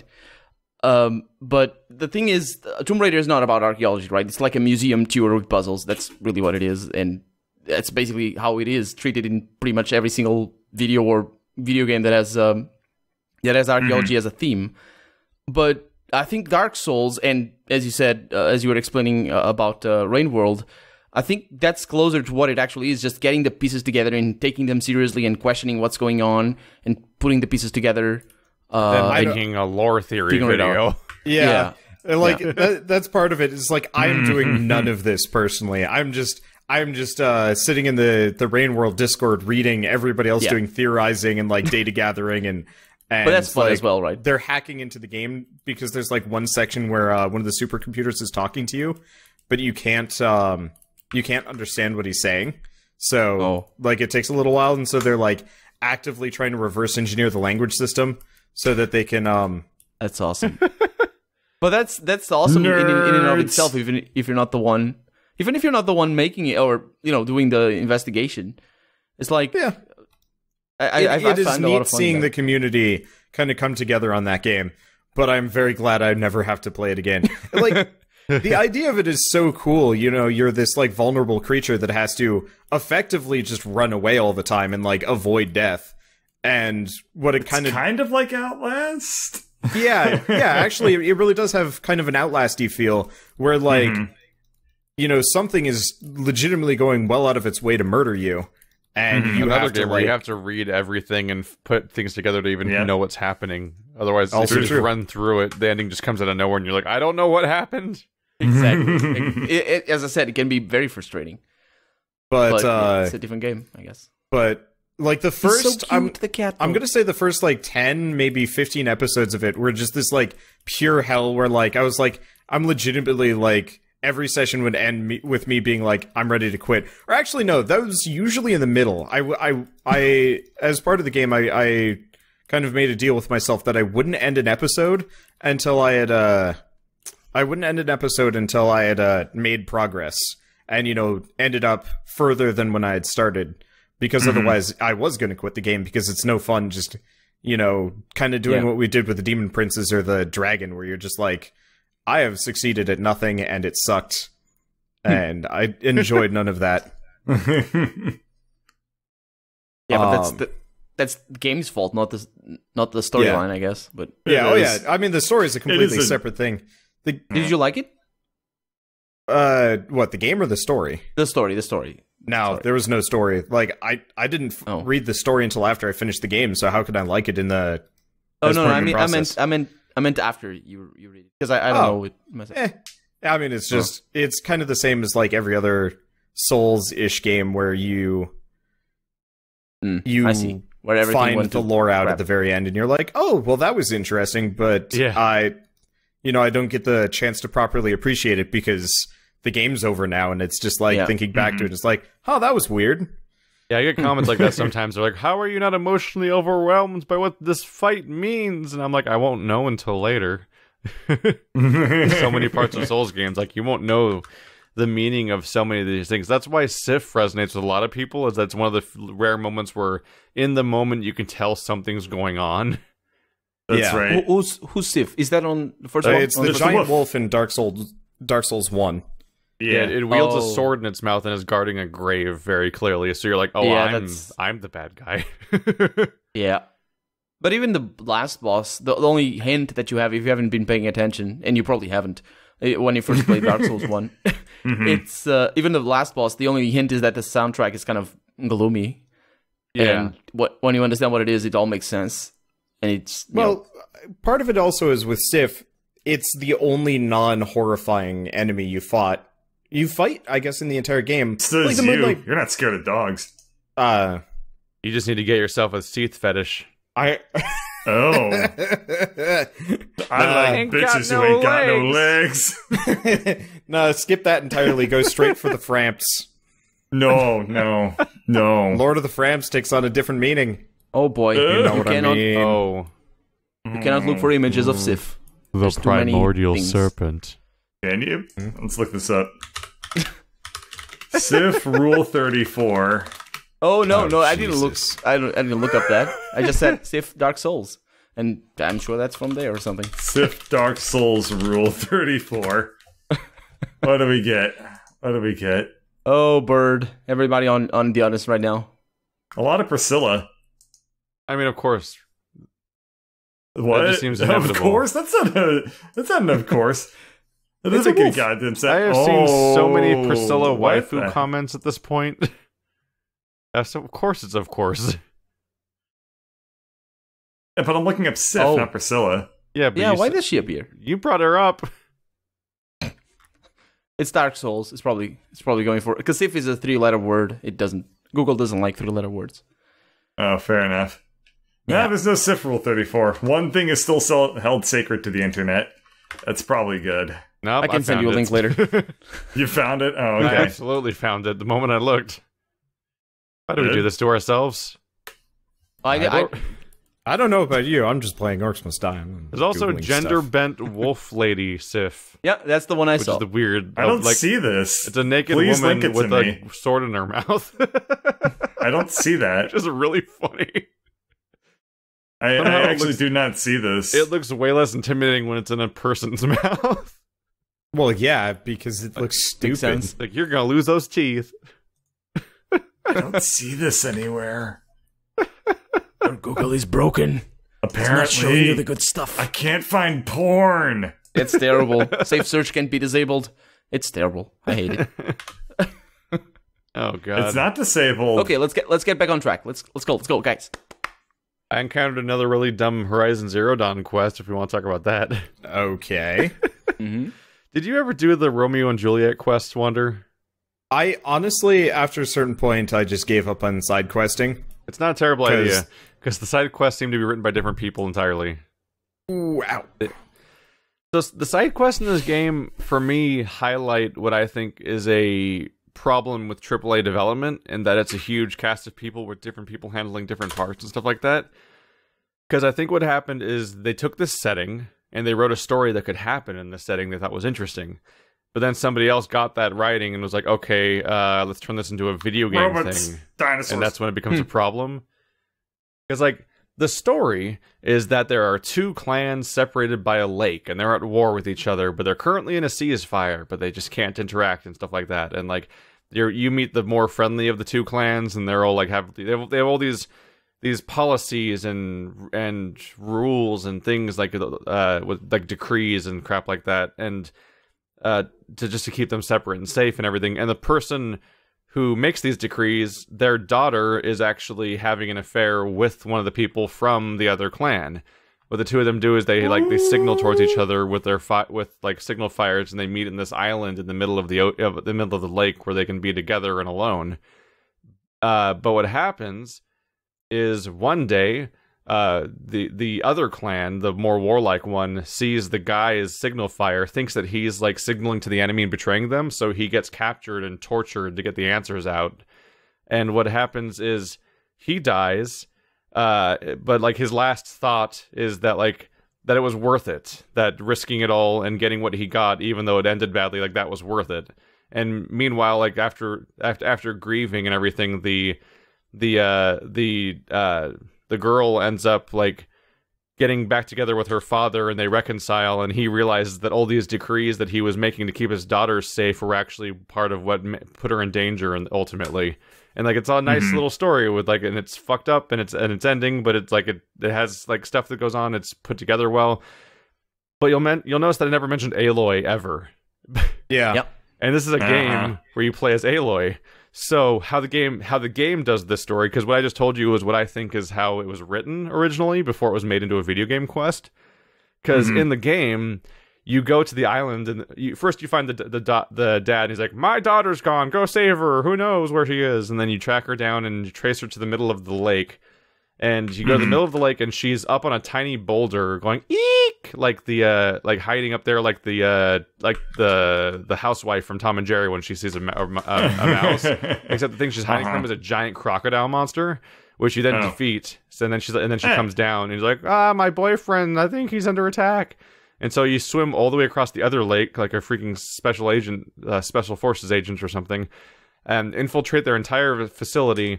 You kill off like 15 people trying to get to the cell that he's held in, and then when you get to him, he just dies in your arms, and he's like, tell her it was worth it, and that's it. And you go back to her and tell her that stuff, and she's like, I'm gonna kill myself. What's not worth it anymore? And then you're like sitting there giving her a speech about how like life is sacred and stuff like that. And I'm like, but you just killed like so many people in this quest. And then the whole reconciling thing happens and the quest ends. But I'm like, there's a huge dissonance here, and it's so hard to like reconcile the different elements of this quest, and all the ones that have all the problems that are weirdly self-contradictory in tone and problematic are all around the part where Aloy is in the quest at all, because they had took this writing that had to fit into a story, but they had to make it into a video game.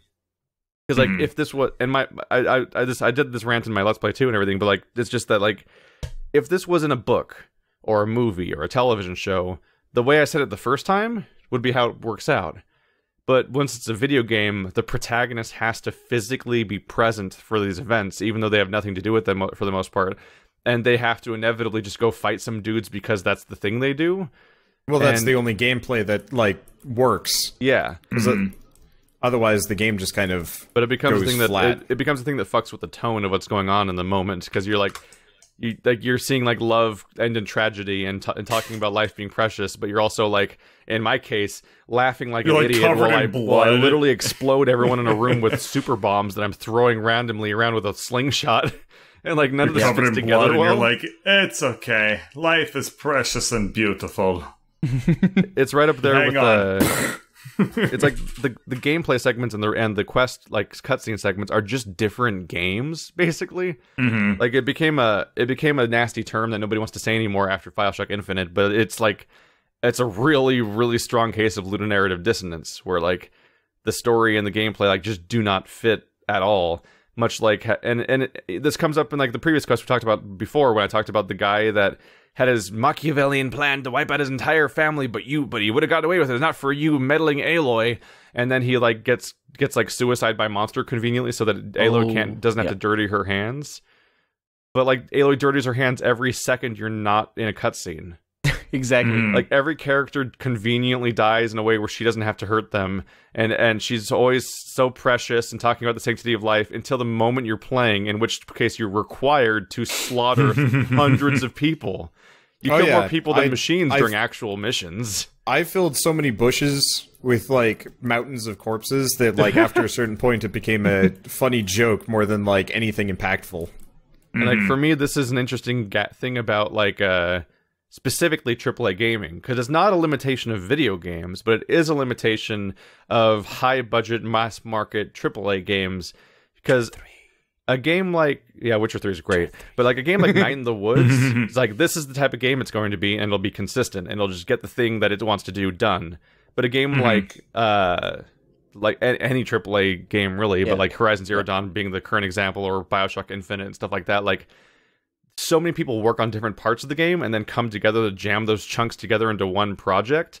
They're like they don't like, everyone has different goals and stuff like that. So like you can write a good story for a game, but if it's in a AAA project, like there's expectations of how it'll be executed, which is how we get to this other thing, which I got reminded of this because Colonel talked about like Tomb Raider, and oh boy, Tomb Raider would have these sections in almost every game, and it leaked into Uncharted, and then eventually even leaked into Horizon Zero Dawn, where you're infiltrating some kind of ruin, and there's like puzzles and platforming, and then after all this work you go through, some asshole just kicks down a door and just barges in and starts shooting everywhere, and you have to fight that. How'd you get here? Like, it's like, how did you cleared get out here? the tomb for me? Why did I do all that? Like this hit peak absurdity in Horizon Zero Dawn, because eventually you get to the place that is literally the Zero Dawn or Horizon Zero or whatever it's called, like the thing the game's named after, the big revelation location of the entire game.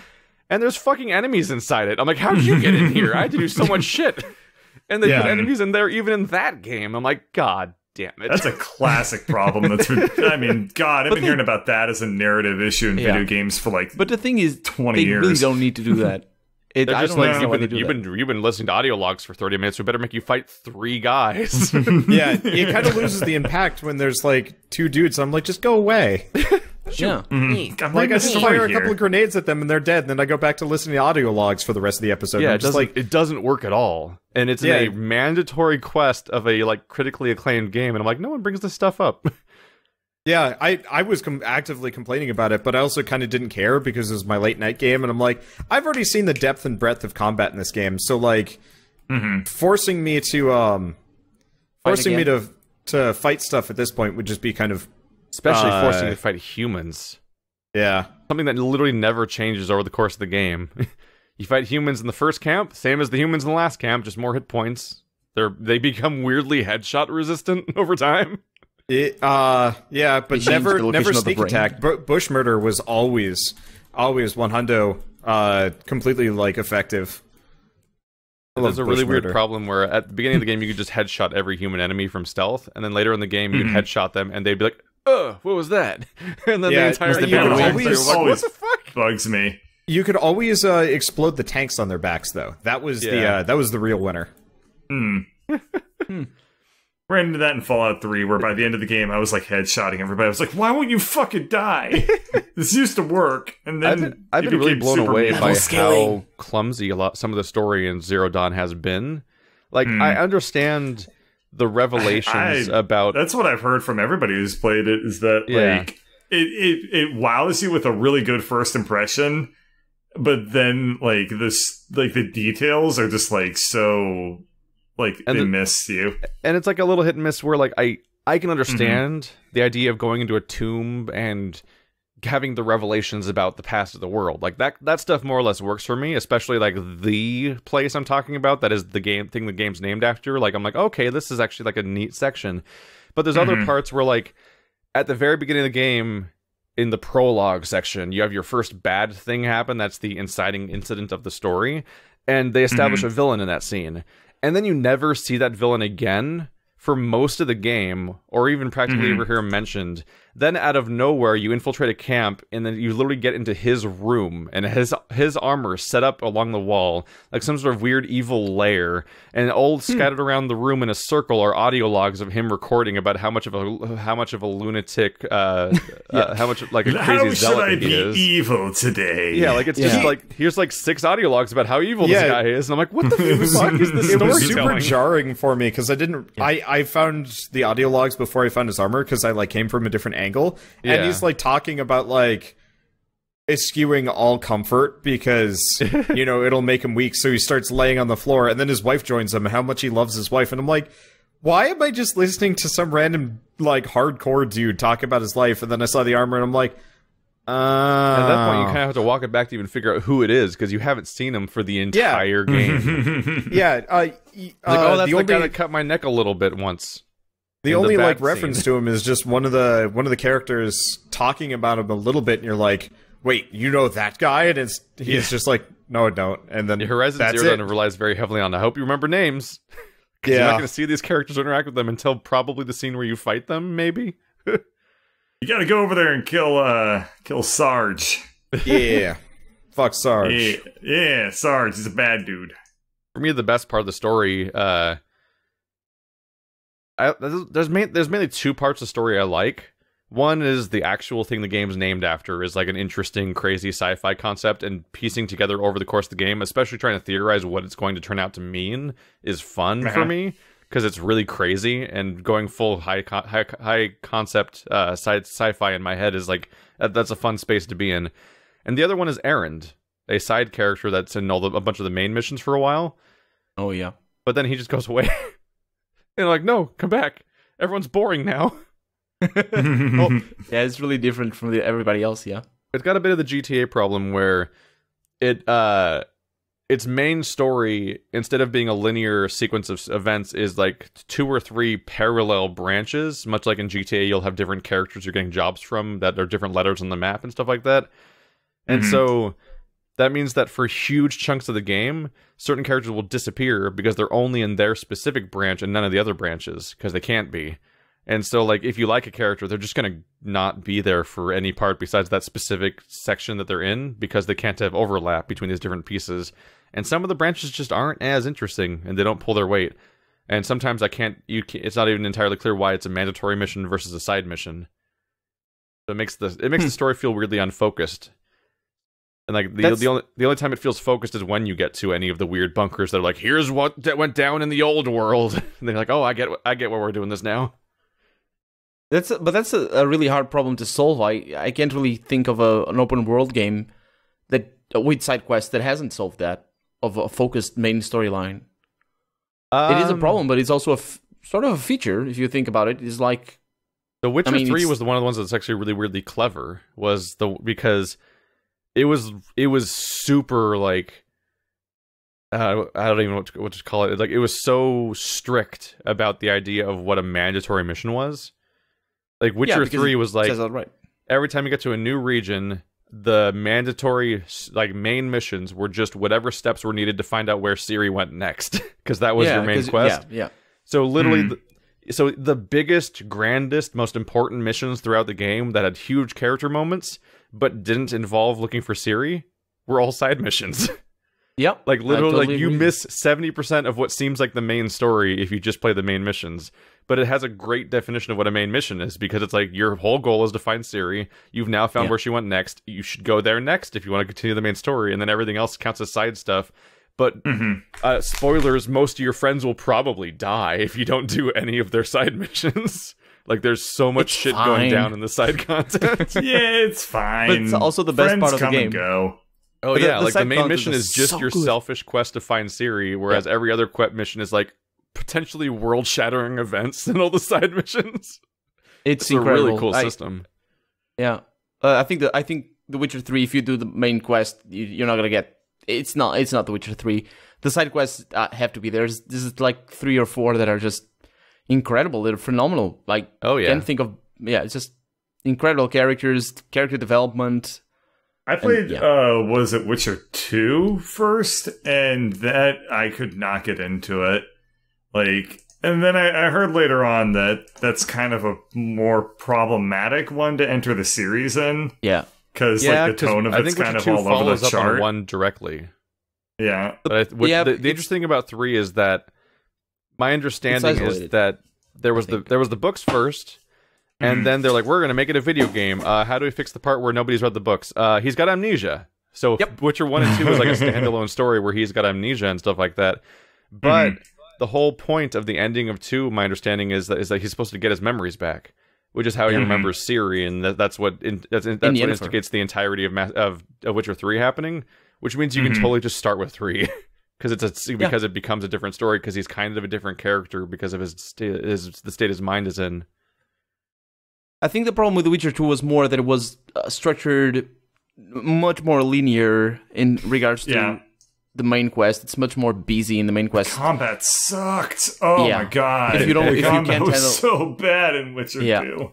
I downloaded their like combat enhancement thing where everybody was like, they really did this like impressive thing and like revamped the combat, and I downloaded it and I'm like, this is unplayable. It's so bad, man. It's fixed. It's hydrophobia pure. I liked it. I preferred it that way. But I just couldn't get into it. It had like, instead of what was it, Quen or whatever the shield rune is, you'd use that to like actively block, whereas like normally it just gives you some like resistance. Damage resistance, which was weird and jarring. I don't know. It's overpowered in The Witcher 3. Yeah, I guess a lot of it just had to do with the fact that like Quen nullifies all damage. Yeah. And then he pushes back the enemies if it breaks as well, so that's phenomenal. Yeah, I went into Witcher 2, I think, with the wrong mindset. Like, oh, this is a neat plot point, but you have to chew off so much if you go into Witcher 2, because it's made for people that are like already really familiar with the world. So like you play this tutorial, which feels like it's completely like arbitrary, and then like all of a sudden you are engaged in like this thick plot. And you're like, you get like whiplash. I imagine coming from like Witcher 1 and actually knowing what the hell is going on in the world makes it a lot gentler. Part of it is Witcher 1. God. Witcher 1 had like a decent intro. You're kind of like at this town and there are monsters and shit that you have to worry about. 2 is like, Witcher 1 is the opposite problem where it drops you off a cliff from a gameplay standpoint.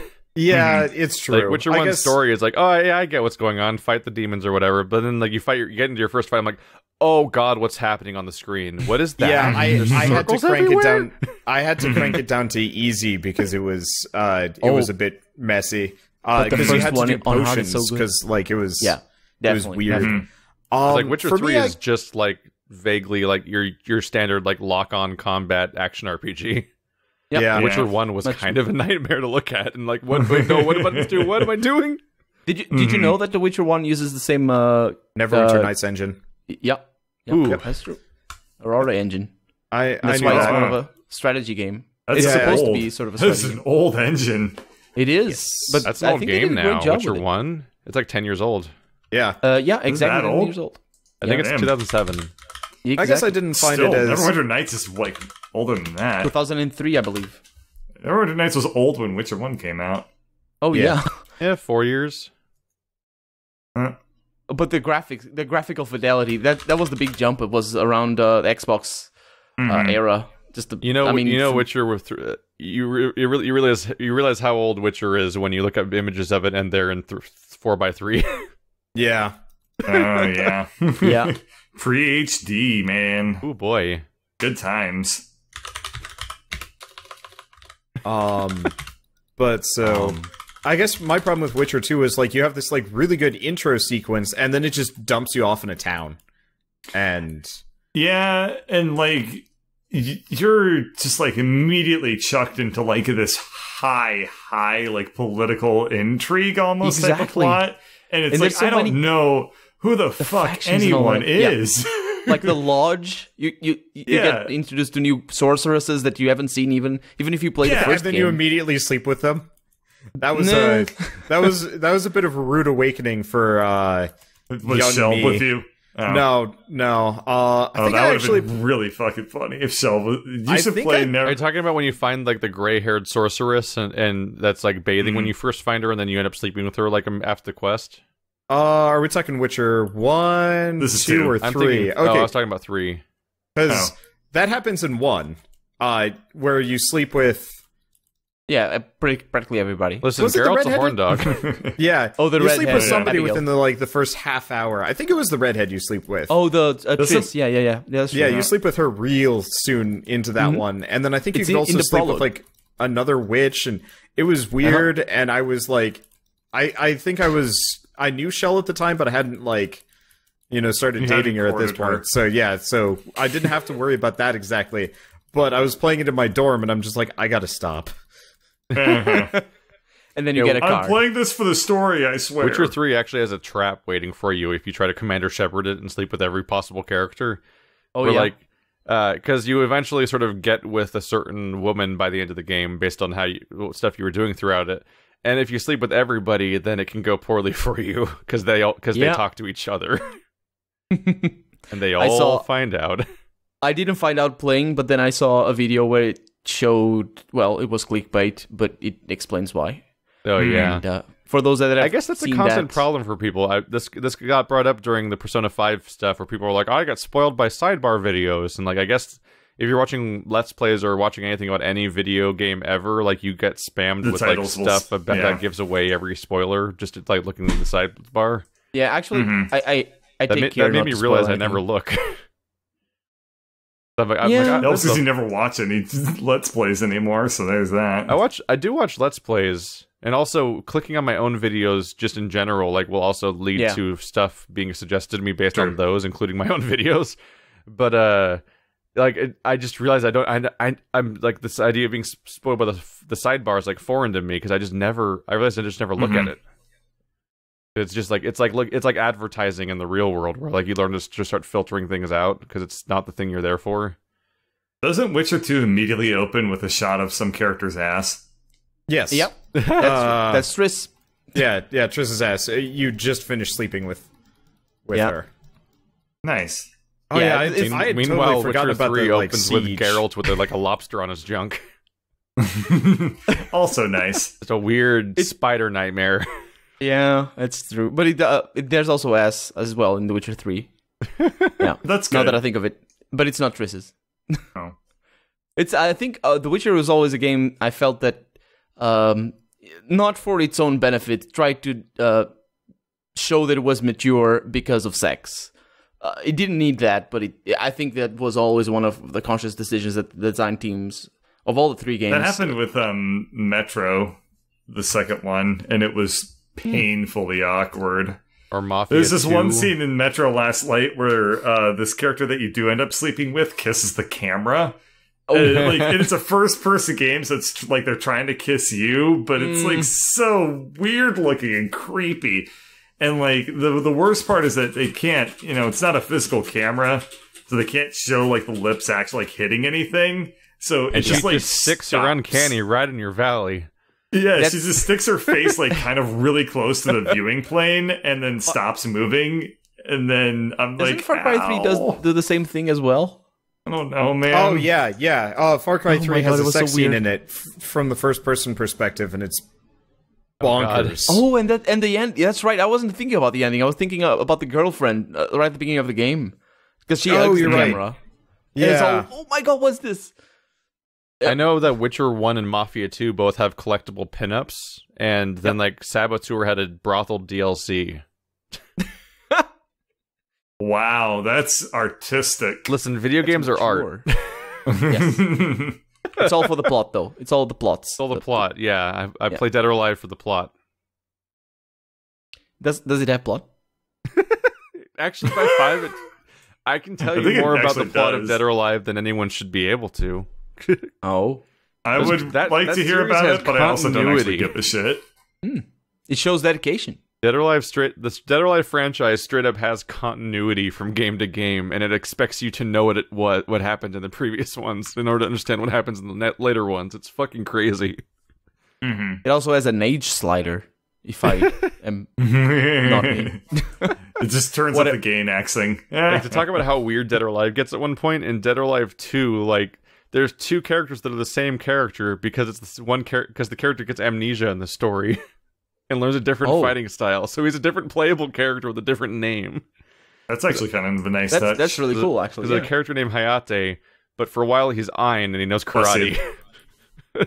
So you have a karate So he got amnesia copy of and the he knows same karate? character. The less I remember, the better I am at karate. I know kung fu now. No, that's the other. I know kung fu, but it made me lose my ninja. Just popped it right out the other side of that storage space. Yeah. Gotta swap him out Made like me profiles lose my in Mass ninja. Effect. That is That's a quotation. Do we have any viewer questions? yeah. I got one. Okay. We'll see if we answer this one or not. PK Gaming asks, I'm just gonna stream of consciousness this one. If you want to make too horrible read it like a robot. Okay, so I have a simple question to ask you. In any game you played ever, what did you ever just wanted to add to the game? Just like, for example, Dragon's Quest Builders with multiplayer or Scrap with survival. We've waited for like forever for it. Anyway, hope you don't mock me for this because I put some grammar into it. No, that was definitely a lot more better. We can tell what the question was. Yes. Yeah. So basically, what's a mechanic you want adding to a specific game, I guess, or mode or something? I can think of very few games Final that are Fantasy 15.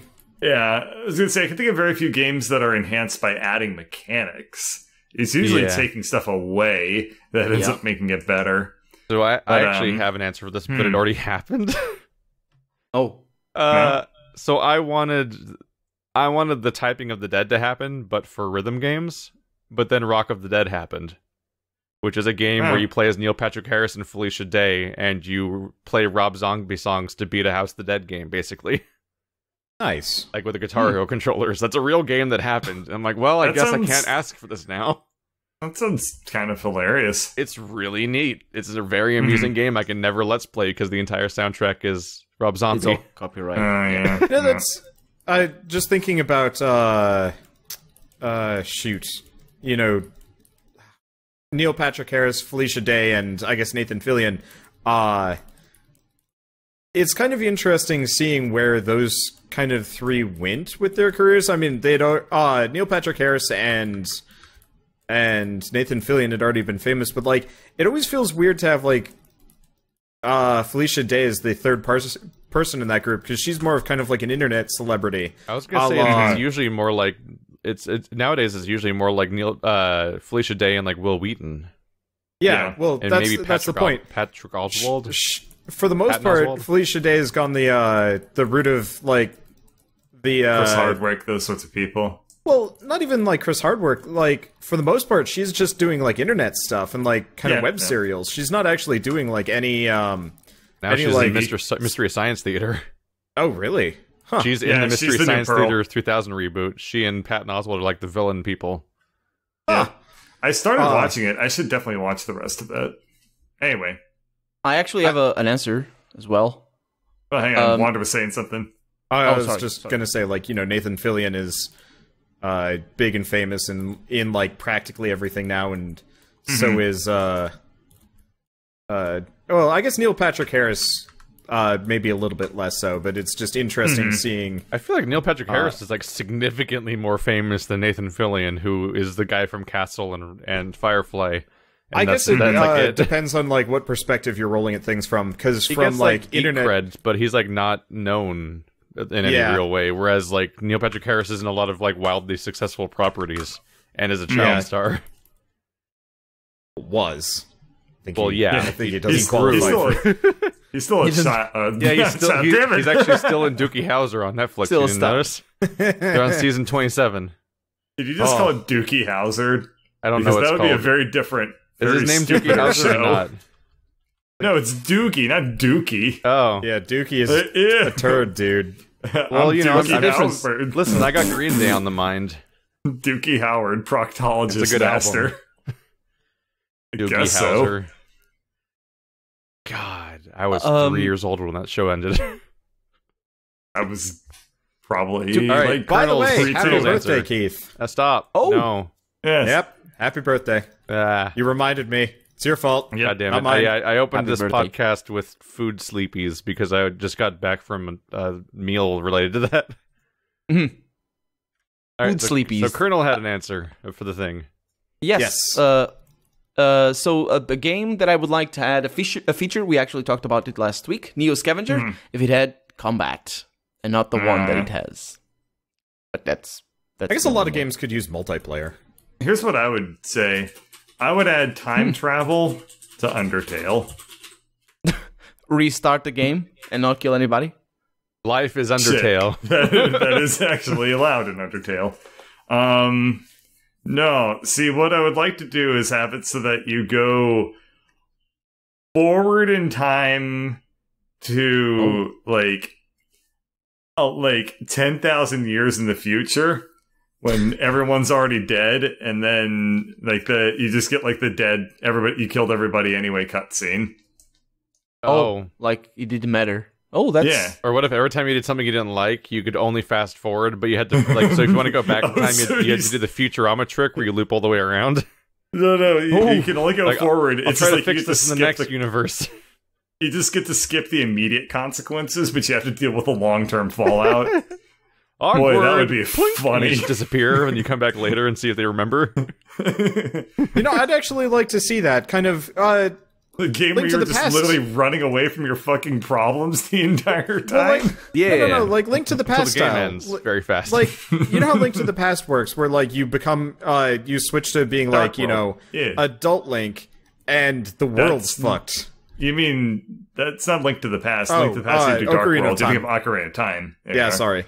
Brain. But for me, you know, that's such a weird trip, because they really do just kind of highlight, you know, like, the world really has been kind of having a bad day since you've been gone. I guess they do the exact same thing with Breath of the Wild, now that I'm thinking about it.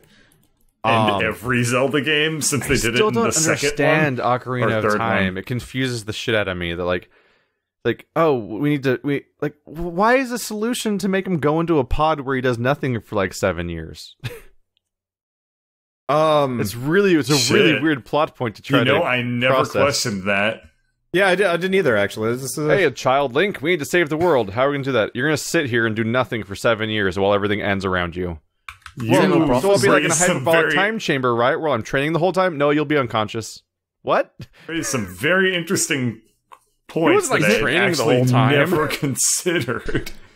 He just goes into a coma for 7 years. He's the hero of time. He's like weak as shit. He can't even pick up the sword. He's all scrawny. I almost wonder if Breath of the Wild wasn't kind of their response to that. You know, they like kind of wanted to tell the Breath of the Wild story, but they didn't get the chance to. And so now they're just like, all right, so now we can do this right and like make it reasonable why Link has been gone the whole time.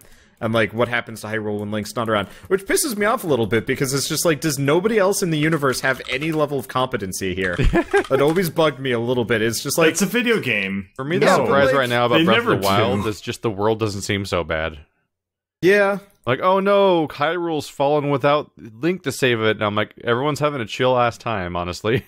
Yeah, I Every wish now and they then had some people more get like molested by some kobolds or whatever, but everyone else can just mostly just deal.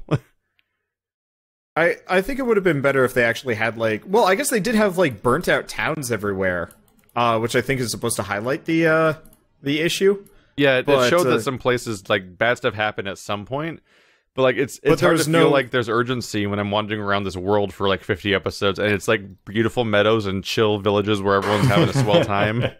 Yeah, like if I guess what would have been an interesting point. I guess if like you get to the woods with the Great Deku Tree or whatever, and it's just like been burnt out, and like the Great Deku Tree is just like only barely alive. Like I think that would Link, be a little bit fucked up. What the but fuck? you took You way were too goddamn long. slow. Like when you reach the future in Ocarina of Time, it's horrible.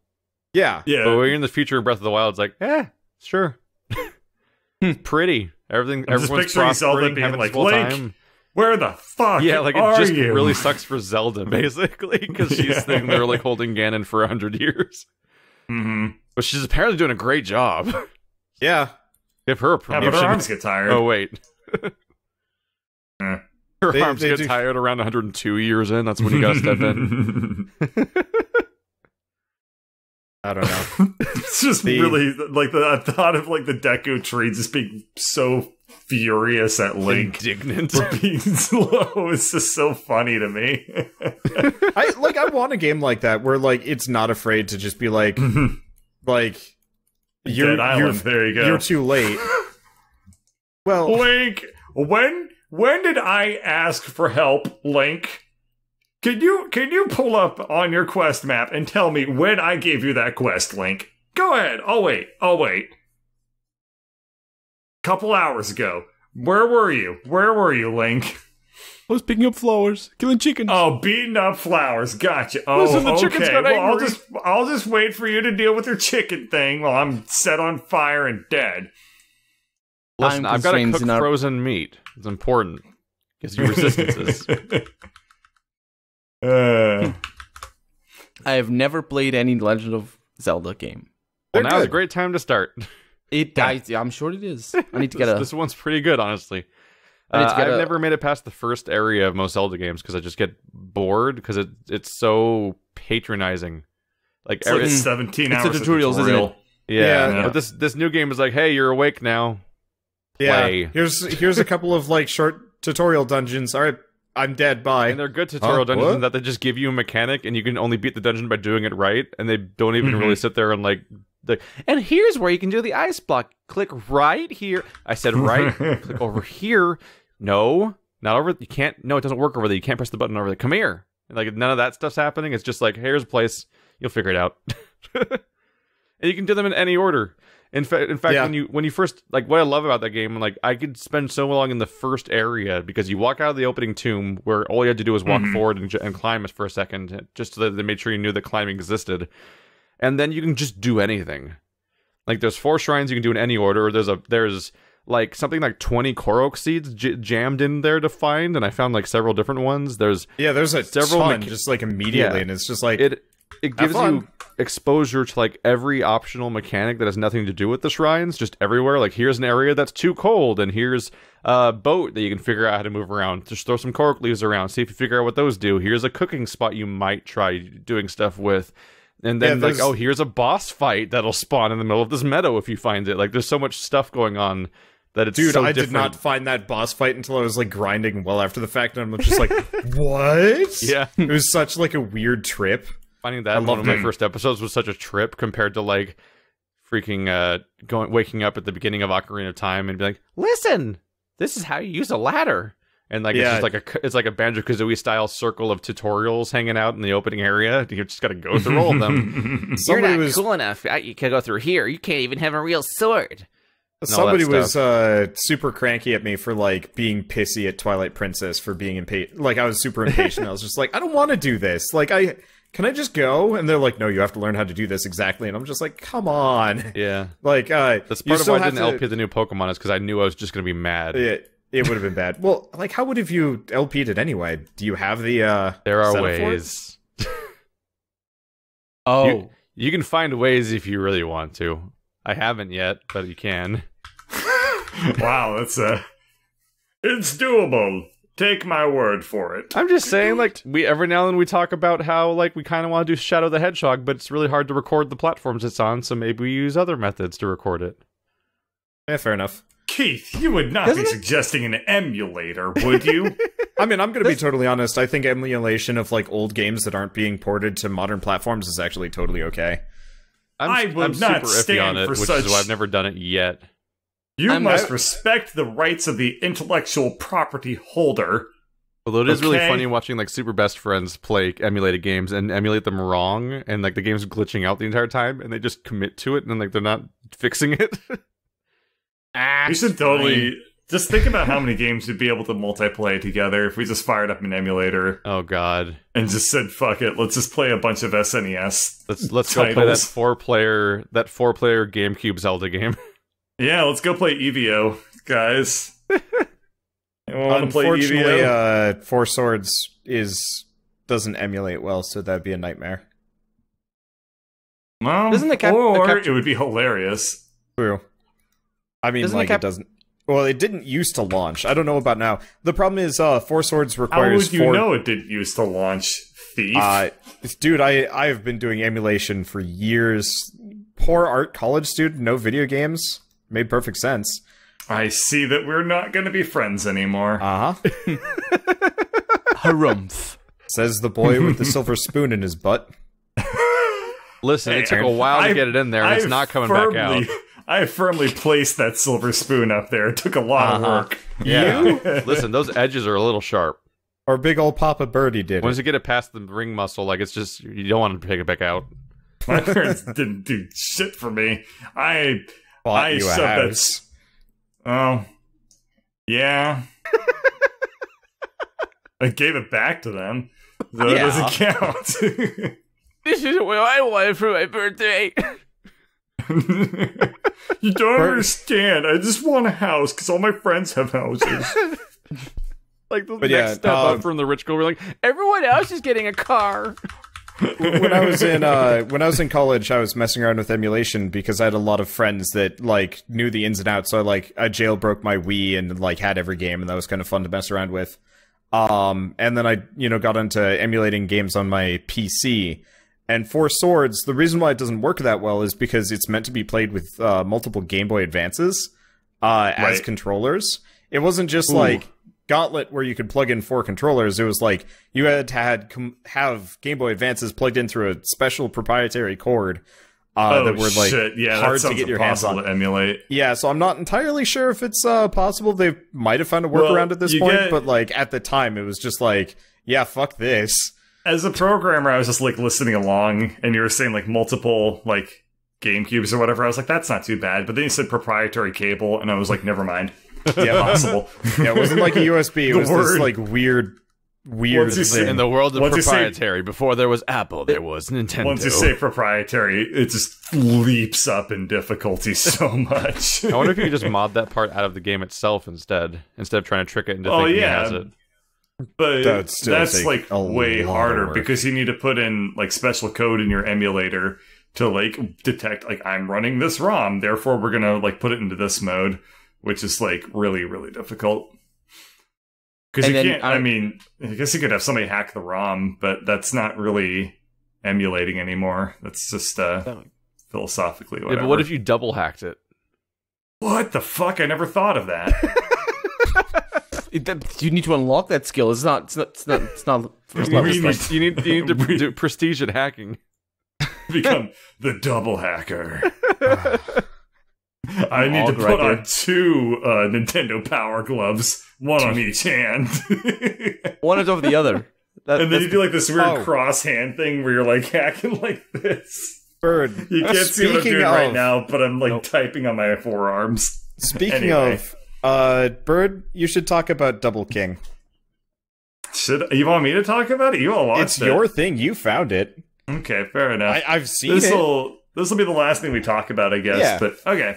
So there's this new movie that came out like maybe about a week ago at this point. It's like an Double animated King. short. It's like an animated short. It's like 10-15 minutes long. Oh, which right, is we really didn't bring this impressive for a up. one-man project. Yeah. This one dude, Felix, I can't remember his last name. It's Felix Cosgrove, Cosgrave. I don't remember. Costco. He's this Newgrounds guy. This is a good plug. Yeah, he's this Newgrounds guy, and he's been just like animating for years, basically, and just like refining himself. And then he finally like just dumps this like beautiful movie. It's like, I think it's around like roughly like 10-15 minutes long, all basically hand animated with, as far as I can tell, like almost no tweening, or like very, very little tweening. So he like he like really, really drew the shit out of this movie. And it's like this trippy thing where it's about this guy who is just like going from castle to castle and just killing all the kings and taking their crowns, and then he has like an obsession with taking crowns and then just running back to his like. Yeah, he abdicates from the duty of actually ruling. So he just like runs away, like when people are like, "Well, you're our liege now," and he's like, "Fuck no, I just want the crown." And it's so well done.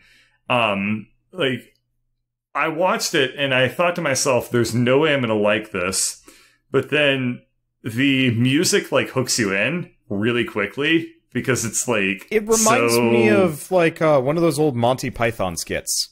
It's like, very similar to that, yes. I found it. It's called Double King. It's by Felix Colgrave, and it's less than 10 minutes long. Yep. Yeah, barely. It's pretty close to 10 minutes. But so the music like hooks you in instantly, where it's like made for this movie by the animator. And it's like very cheesy, kind of like MIDI-ish almost, but it's like it like captivates you. And then all of a sudden you realize you've seen the entire movie. It's like really good.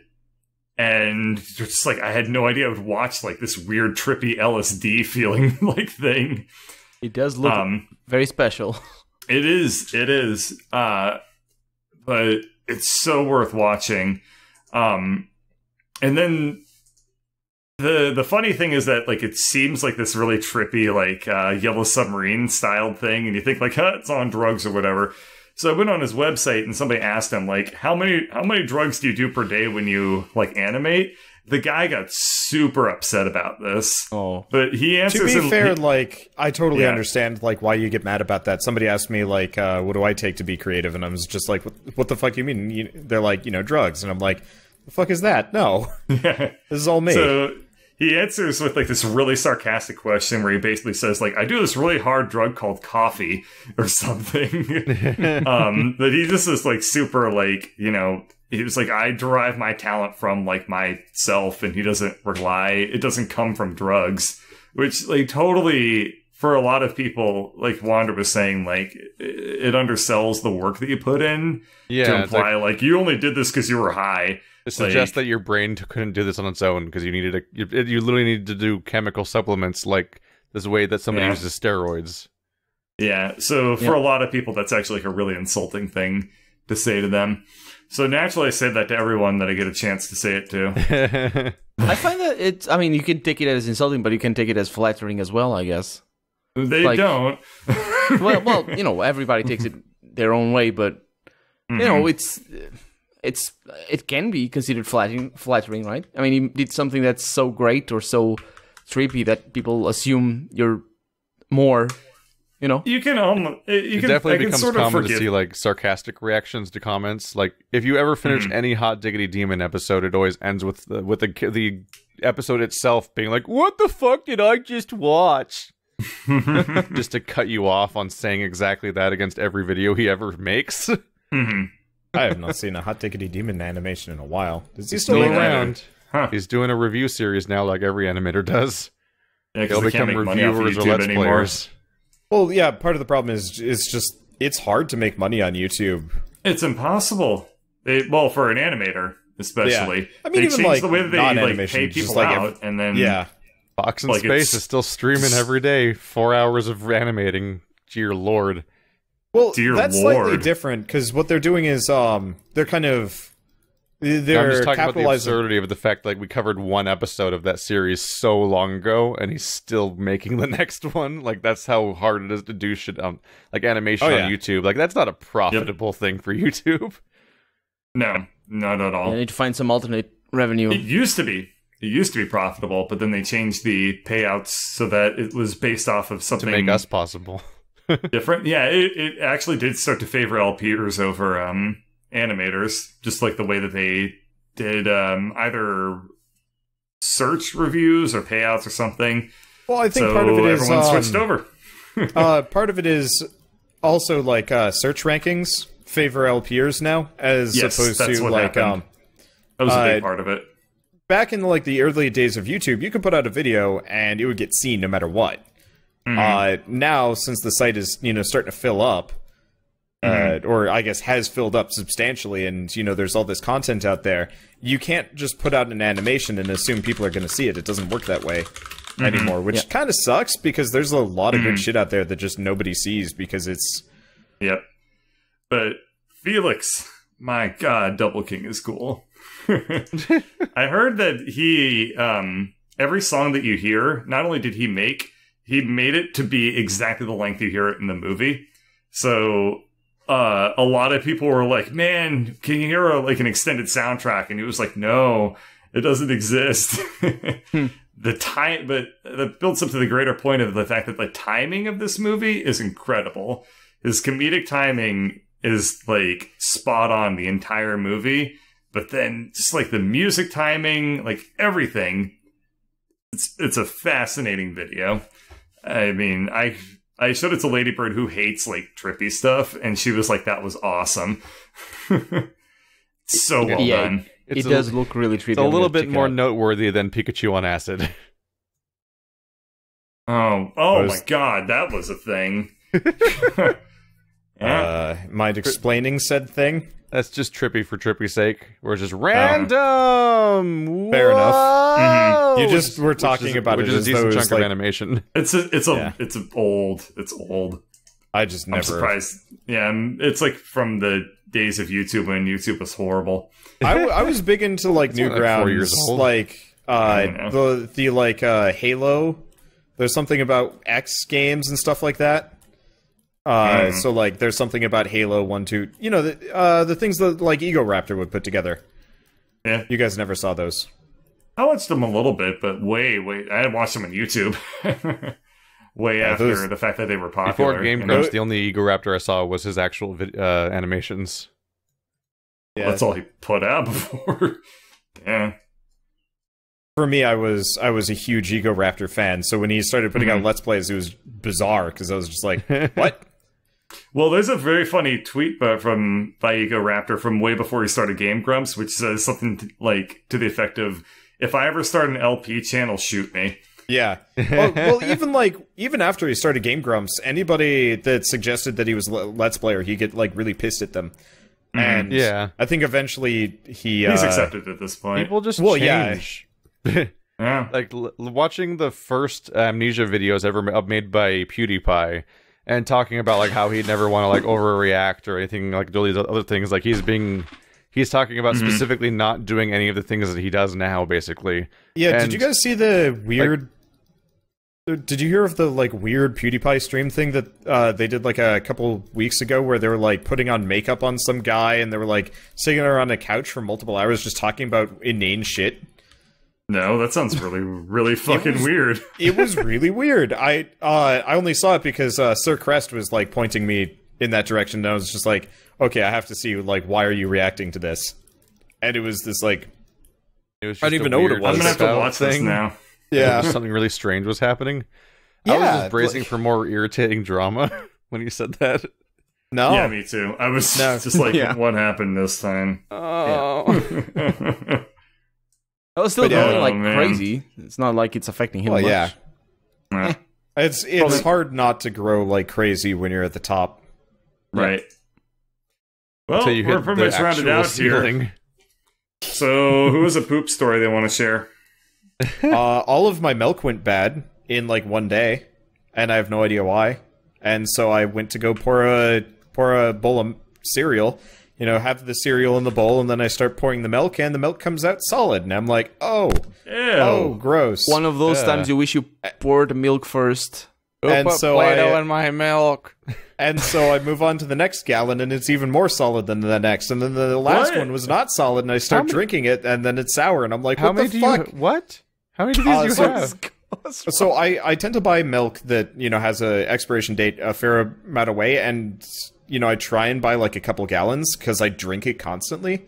So I usually have like 3 or 4 gallons of milk in my fridge at a time, because it's like my primary beverage. Oh. Yeah. I've never learned this about you. Isn't a gallon like more than you can drink in a day? I don't think we can be friends anymore. No, you can definitely drink a gallon of milk in a day. In fact, you just can't drink it in one sitting because you'll start throwing up all over the place. Yeah. Okay, doesn't your stomach fill at some point? If you do it all here's once? the thing. You could totally drink it all in one sitting. Colonel, you just try it. For a little. It's great. Just try it. Do it upside down. It's really exciting. So, Bird, I don't think you realize we have tried. Oh, yeah. I'm speaking from the perspective of having experienced this. Well, you were in a frat, so you did fucking stupid shit every day. Exactly. I don't even didn't drink do it though, milk did on you? its own ever. I got, I think 3/4 of the way down, and then I was just like, okay, I'm gonna stop because this is not happening. And my roommate's like, pussy, and then he drank the whole thing and then threw up moments later. Of course. How do you avoid just pooping 4 water? liters. It just reminds me of like the episode of Jackass or whatever, where they tried that challenge, and one of them was coming out pink because they had like stomach bleeding. Yeah. Oh. Like that was like you could tell whose puke was which because one of them was different colors. Like Please don't. I actually have a good story. Well, it took a little bit of work, but we finally got a really, really gross internal bleeding story out of it. I have one actually happy thing is that for my the family likes to get together for my birthday and stuff, and I got tired of like family get-togethers on my mom's side in particular just being like a lunch somewhere. So I sprung on everyone the idea of doing an escape room, and none of them had done it before. So I just put a bunch of like 50 and 60-year-olds in an escape room and saw what happened. Turns out escape rooms are really good for like all ages. Like these people who don't play video games and don't solve puzzles and are totally foreign to this concept got really absorbed in the process and like invested in succeeding. And we were only like 2 puzzles away from the ending in that when our hour was up. And like even one of them was like, I don't give a damn if it's over. I need to figure this out. Like, that's cool. That's like funny because that's just like what we do every day. Like I'd recommend. It's like, oh, let's see what the puzzle is. Like if you're out there and there's escape rooms in the area and that are supposed to be good, but you can't get enough like regular friends together for them, maybe try family. Apparently, it's surprisingly neat. Like Now, it went super well. What if I want to do that, but I don't want to support local businesses? Commute a long time. To drive to some other city to do their escape rooms. Just go to whatever other city you like more. No favoritism. Take that. Just one that has economy. escape rooms. All right, so we are Keith Ballard, Wanderbot, Bird Catcher, and Sebastian, and Colonel RPG. I started saying myself again. All of our listen, Sebastian is being Colonel RPG rhyme, so it's fine. Shut up. You can find links to everyone's channels in the description. You can ask us questions at FourNerdsQuestions@gmail.com, and you can find our SoundCloud at soundcloud.com/4nerds. That's the audio versions of our podcast. And for those of you that are not on my channel in particular, that's where you can find our Ghost in the Shell spoiler cast I recorded with Andrew. That's 2 hours of us tearing into the Ghost in the Shell 2017 movie, which is terrible. But they're How long was the movie? Less than that, I think. Oh, wow. But Bird, you can look at that duration of that recording and see in like the deer in the headlights moment of like what would have happened if you didn't cut us short on Suicide Squad when you did. You could have been in for that long. We turned over every stone. There was nothing left to bitch about. We still had our more. spoiler cast. We definitely had more. Yeah. Need a second take. Suicide Squad is fucked up. It's a real bad movie. Yep. Yep. And Ghost in the Shell's real bad too, but not quite as bad. But it's real bad. Oh boy.